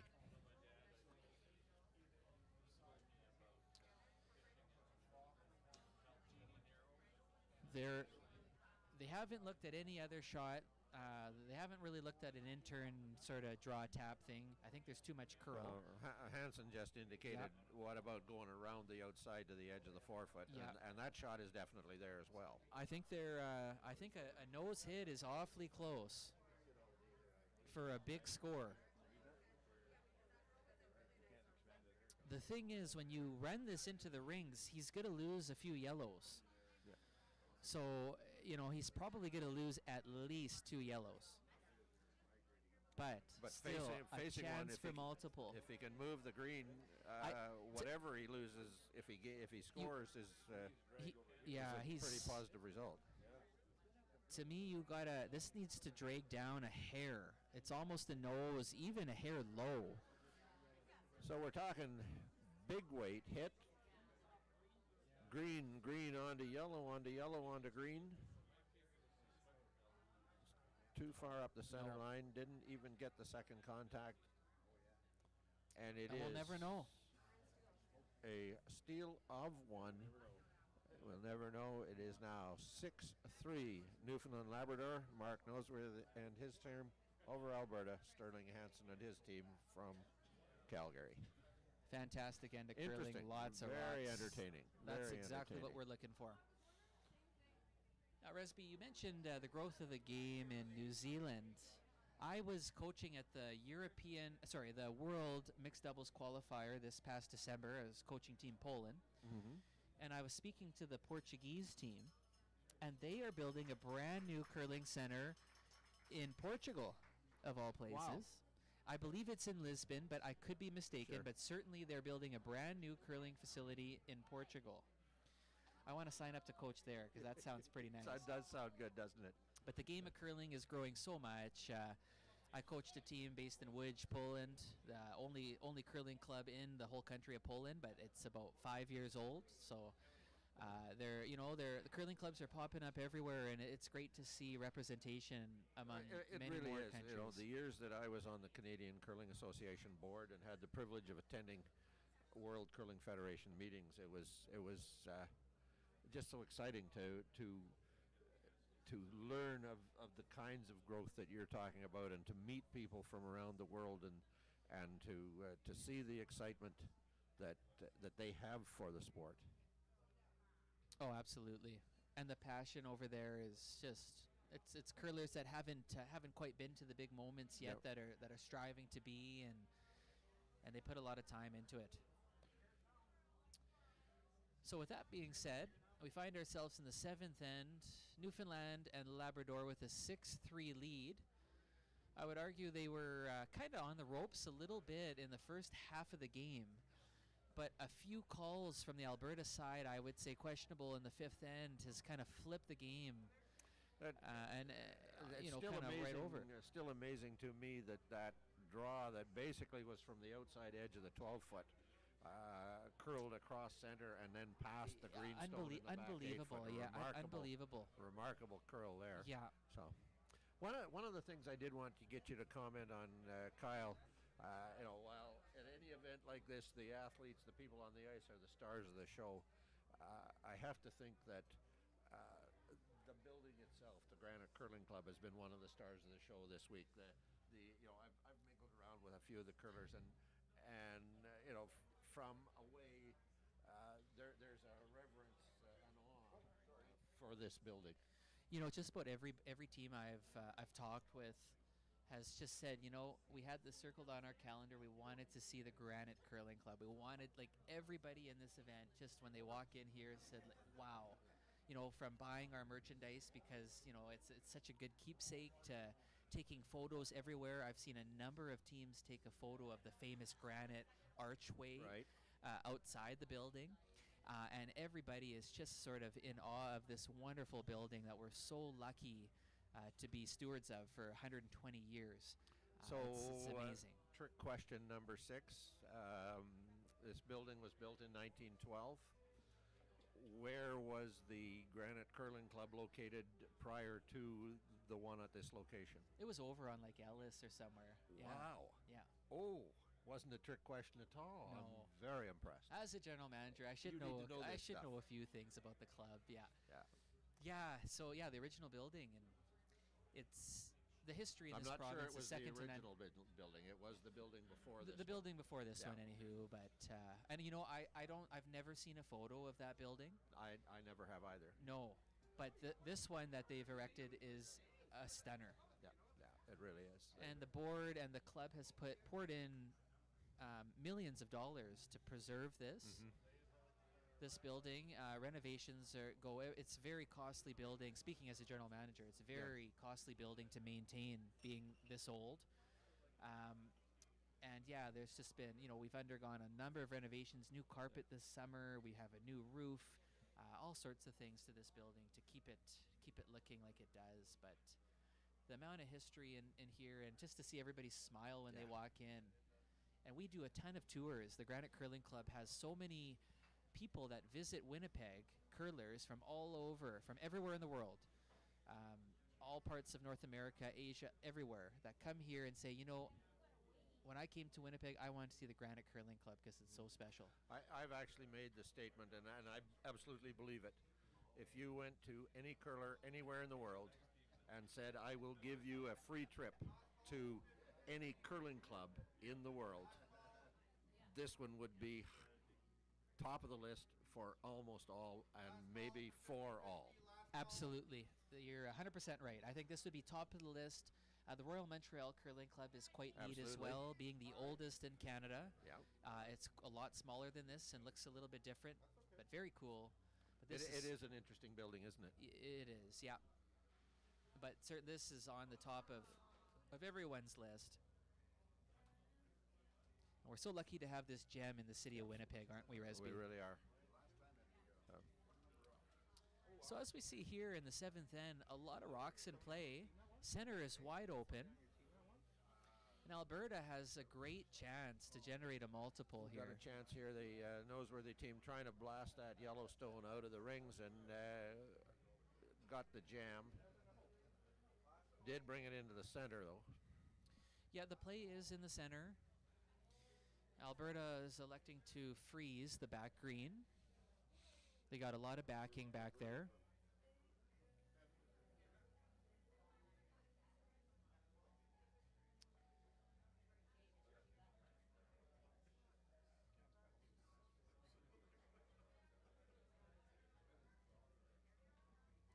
So he managed to find the exact port in the middle. They again got tricked by that the amount of curl on that. Yeah, a great weight again. Just got tricked on the amount of curl.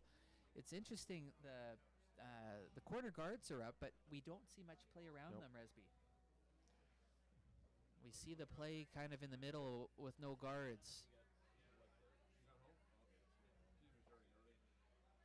Steve Bragg trying to blast one out and roll up in front of the other on the button.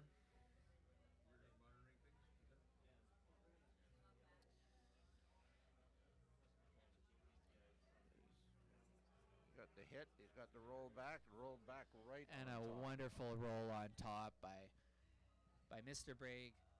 Phenomenal shot. And this leaves Alberta thinking, how do we generate two? And a freeze tap will do the trick. Everything is still behind the tee line and still a great chance to generate two from Alberta. The well executed draw here by Sean Morris.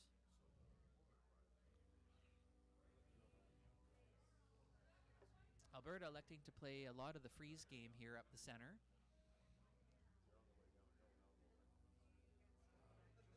I will say I'm clocking 15 and a half. The speed is holding up tremendously, considering 6 feet of curl. Alberta got that corner guard up early, but Newfoundland kind of took it away from them. This is an outstanding draw. But a great shot from Alberta to sit shot stone, and really hard to remove from play. So the question is, what will Newfoundland and Labrador try to do? I see Mr. Noseworthy sweeping the rings, which would mean he's going to throw this one hard. You got to throw it pretty hard to remove that yellow. It would be tempted to just nose and kill the back yellow and sit on top, but you know. But his idea is to hit it hard hard on the outside and see if he can't bang it out across the face. You bet. He'll definitely run it, but he is going to curl up and get to the nose. Well, I of think it. he's got a perfect nose, Resby. Yeah.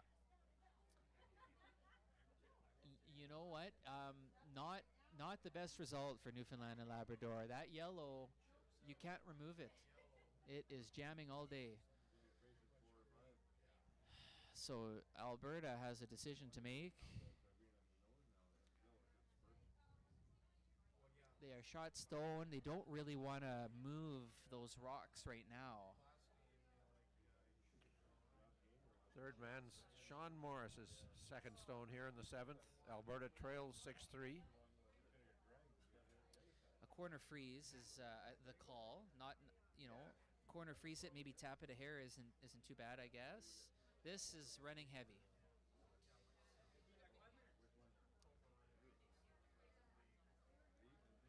He's got to get over to the green. He doesn't want to rub that yellow. He does. Oh dear.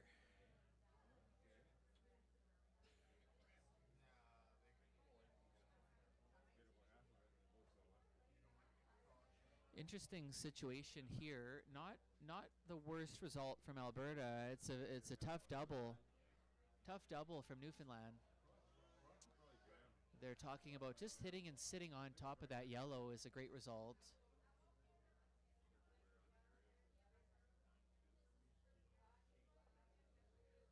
There's definitely a double there. The question is, will they take it on? It's thin.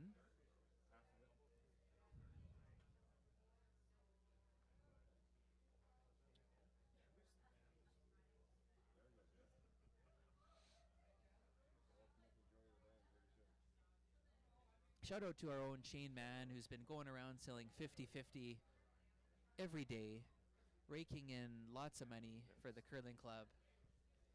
Pots are always $7, $8, even $1,000 a day, so he does a great job. Shout out to him, another hardworking board member. And a shout out to the whole board again. I can't say enough. Christian Pierce, John Reed, Gary Banner, Warren Reimer, the event chair standing behind me. Ingrid Reed, just so much work, a year's work of volunteer has been poured into this, and I can't thank them enough for all that they've done. This event, as you see, the club looks beautiful, but it's just the work of the committee that has made this possible. And I've missed a few, but thank you to all of them. So Noseworthy throws that out turn hit up the center line. He just wants to pick, bang, Phenomenal bang, shot. yellow. Great shot. That's why he's a Brier participant and semifinalist right there, folks. Great shot.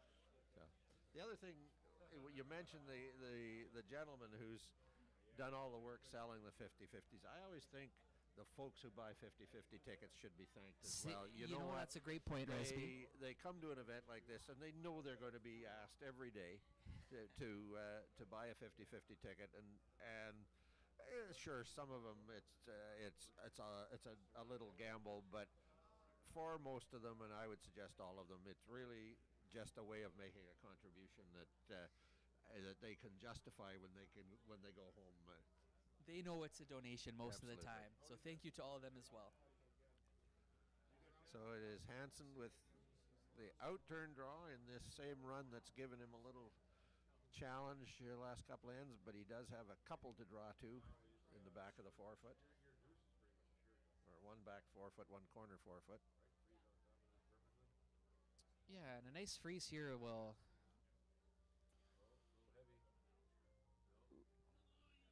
and a phenomenal shot, really. That's it's almost as good as you can do. A touch more curl, but great shot from the Alberta skip, Sterling really Hansen. Now, Newfoundland and Labrador has to decide how they want to get rid of that yellow, as there's a potential jam possibility. They could look to run that green into the yellow and spill it. Anywhere high side really will do it. They also could just hit it and hope that it spills underneath the other green. I think he might consider that wide green. Anywhere high side will kill that yellow out of there. Yep, you're right. Throw an in-turn hit. side of the green onto the yellow, jam it out between the two greens. If he hits it in the same spot as he did that last one, that thin, and he had no trouble with that, he'll be in good shape for a force. Online auction, all the info seems to be on the card on your table. Just gotta scan it and get on board, right? That's all it is. And then I think there's a. Yeah, it looks like a normal, I would guess. You're going to see a little bit of curl here. I think normal weight is the call. Final stone, Mark Noseworthy. 7th end, looking to put the pressure on Alberta and force them. He's got the in-turn in. He just has to get a little bit of the outside of that green stone. He's just absolutely perfect. Bang, bang, And bang. a beauty, make no mistake. Yeah. Spilled 2 greens, but he still lies 2, so Alberta is forced to draw for 1. Such a clutch 2 rocks from Mark Two- Noseworthy. Two excellent rocks. Phenomenal curling. Looking at the other scores, BC, Nova Scotia. BC leads 4-3 coming home, does have last rock. The women's side, Ontario defeated Newfoundland Labrador by a score of 9-2. And the game between Saskatchewan and Quebec.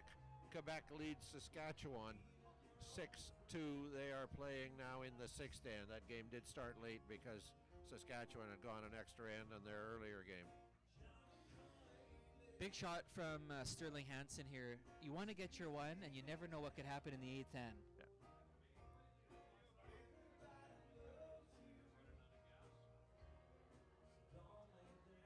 They got to go on this.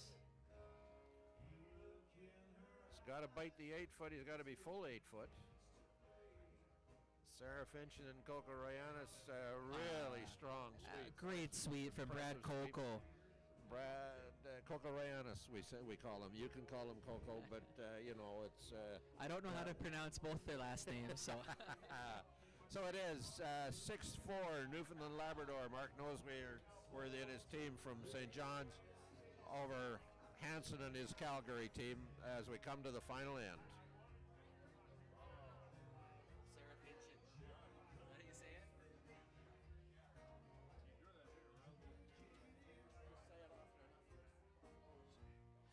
A reminder, folks, the time is now 9:51. The Curling Canada auction closes in 9 minutes. Go on For the Love of Curling website, check out the auction. The highest bids will win the prizes. The auction closes in 9 minutes.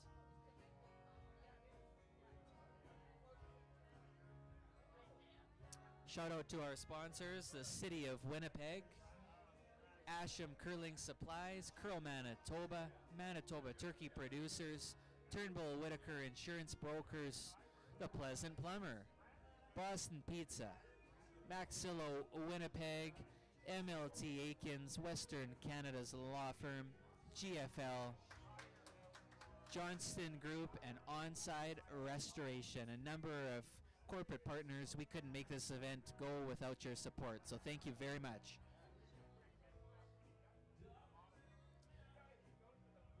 All right, so we're starting the 8th end here.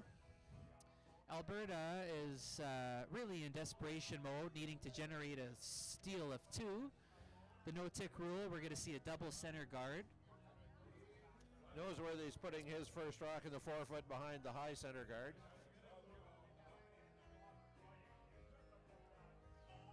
Key with this shot is you don't want to be light and create another guard for Alberta. So other than precision, which you mentioned earlier, do you see much difference in the strategy from this level to your level? Where I are see the a differences? little difference in the hitting calls. Yeah. I think when you watch Brad Jacobs or Bruce Mowat, etc., you see them lean towards hitting more. So yeah, I think there's a little bit of a difference in that regard for sure. And just the complexity of the calls, but certainly a very, very good curling here that we're being treated to. It's been Phenomenal remarkable curling. It's outstanding. This event is so good for the grassroots of curling. It gives it gives curlers the dream to win their curling club, win the regional, which is going on right now at the St. Vital in Winnipeg. In Winnipeg and across, Across the Manitoba, country, and across the Manitoba. and for sure, 16 teams in the Winnipeg Regional Men's, 17 teams in Winnipeg Regional Women's. By far the largest regional playoffs that we have anymore. Absolutely.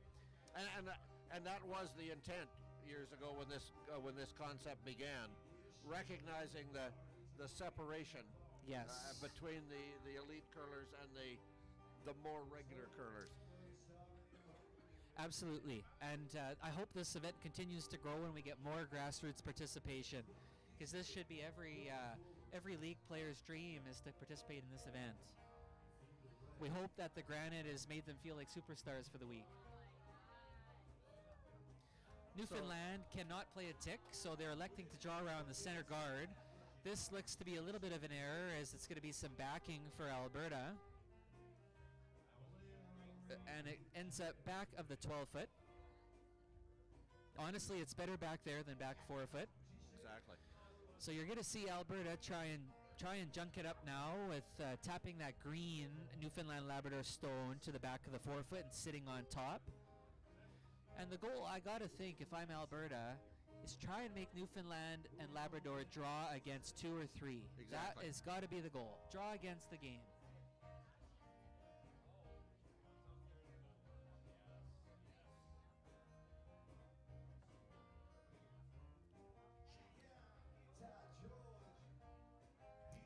You can see the intensity wrapping up here. Everybody right into this game. Pivotal shots. Every shot is important.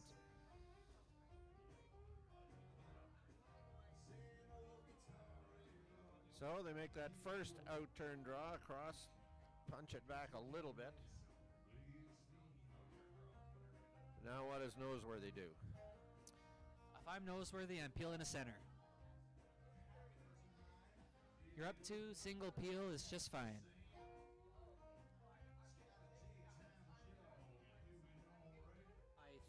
I don't know the call here. Is it maybe hit the yellow in the rings, or is that peel the guard? No, he's peeling the Peel top the guard, guard. okay. Yeah, half a rock, peel 1 is totally fine.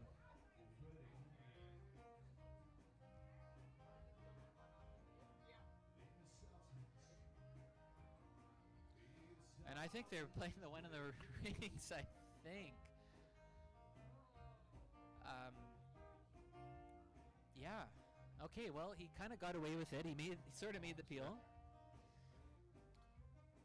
I think probably that might have been delivered just enough wide that Mark changed to play the tighter guard. I think so. And then it did curl enough to rub.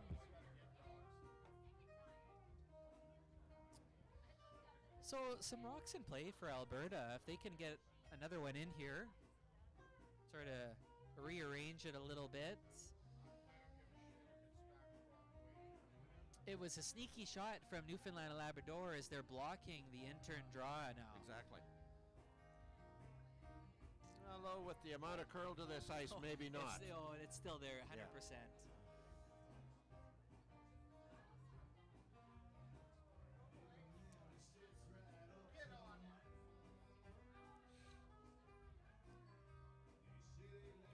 So he's going to get to the nose. Sean Morris again. Wonderful shot. That's a very nice effort from Aaron Sarah Finchen. Very good effort. So Mark Noseworthy electing to play the pick on the yellow stone. And if you're a little narrow, you get the center guard. The guard, yeah. That's. Although I'd be more inclined to be playing the center guard, and if I'm a little wide, I get the pick. I would be playing the half rock peel myself. Yeah. And I think he may have changed to that. I think. And a Shane Mann 50-50 call. Well, he's going to clear past the guard. He's going to pick that yellow out. That makes it interesting. Team Sterling Hansen, if they freeze the pocket, a little freeze tap in the right spot is you can't remove anything, and they got to peel the center. If I'm them, I'm freezing this shot, trying to move it that yellow an inch and sitting on top, hoping that they'll jam. That's what I'd be playing. Well, I know the track. I've played it a lot. That's for sure.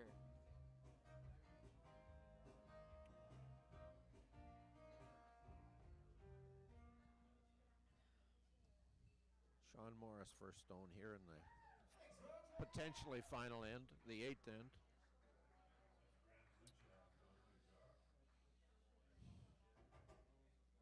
Don't want to lose a line here. It's key to keep this in the right spot. And a very nice effort from Sean Morris, the third man. Great shot. Again, ignoring the center guard, Resby. Kind of looks like it's hard to jam. Yeah. But interesting to ignore the center.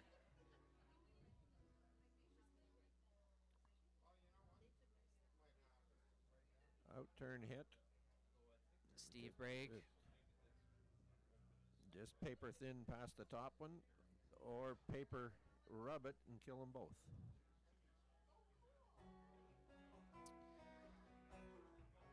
Gets away with one. That was almost a tick-tick. Yep. Jams the back. And we got action.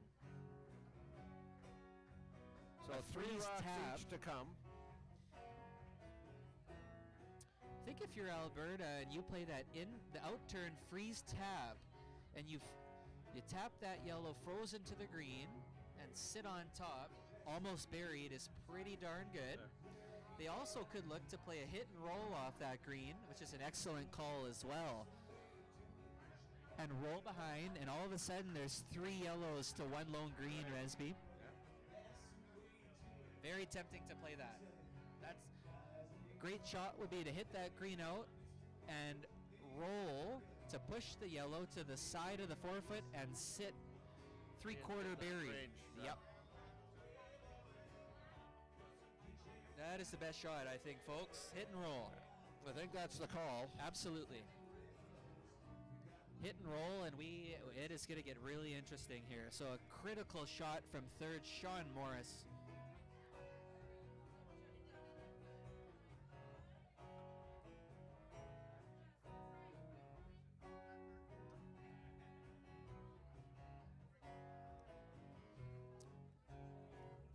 Sean Morris's final stone of this 8th end. Looking to contact green, yellow, roll things around again. He's got a little too much. Oh boy. That is not what they're looking for. And he's left noseworthy a double. Yeah. No, that was unfortunate.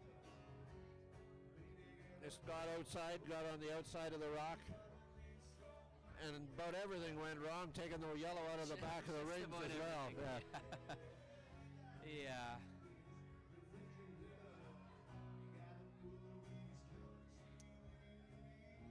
No, If my you're, instinct is to say that was thrown a bit wide as well. That was a wobble.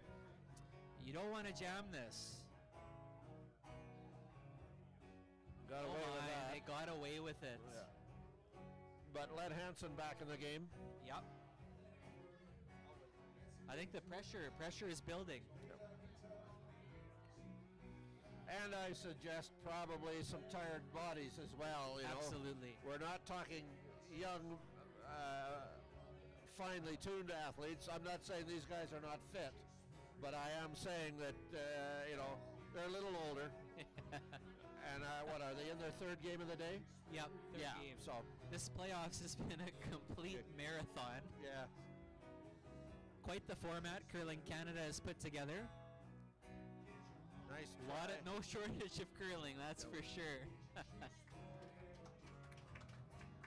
BC puts a single on the board to win 5-3 over Nova Scotia. BC on the men's side advances to semifinals. Alberta trying to freeze tab. Can't leave this short. Need to keep the This angle. is Sterling Hansen's draw and a sheer And a force of will on the fantastic, sweeping. fantastic Wonderful, shot. wonderful, wonderful draw. And now what do you do?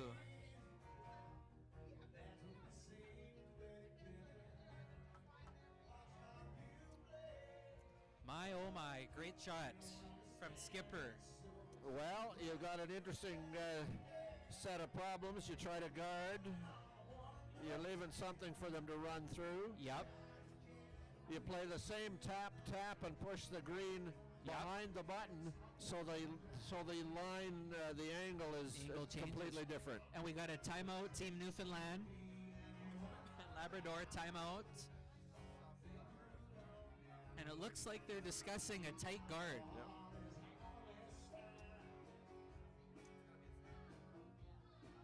So if they throw the tight guard, you're going to see Alberta run the yellow onto the green and make that run back and sit two.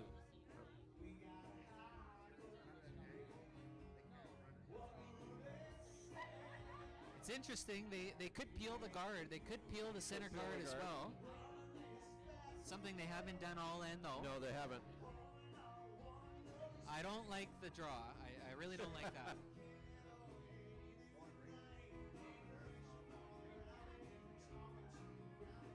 That being said, you make it, it's a great shot. That's the wonderful thing about curling. Whatever you make. Well, exactly. And you can sit all day and argue about what you should do. Exactly. If I'm Newfoundland, I am concerned about those two yellows in the center. Yeah. So they're electing to They're gonna draw play a the draw. side of the forfeit. Okay. A good call if you make it. Very good call if you make it. Well- And he's played this a number of times. Even if he doesn't throw, it's a very hard shot from Alberta to sit three. Right. Now, I mean, the band has changed a bit. This is not the same guy, I'm thinking. No, we got a new band on. This draw, throwing to bite the back of the button on the out-turn side of center is perfect. Yes. It just Side can't of the four. cannot be moved. No. But it's got to be to the tee line so the double isn't there. Exactly. Well, we'll see. It is Mark knows where these first stone. Sweeper's on this right out of the hand.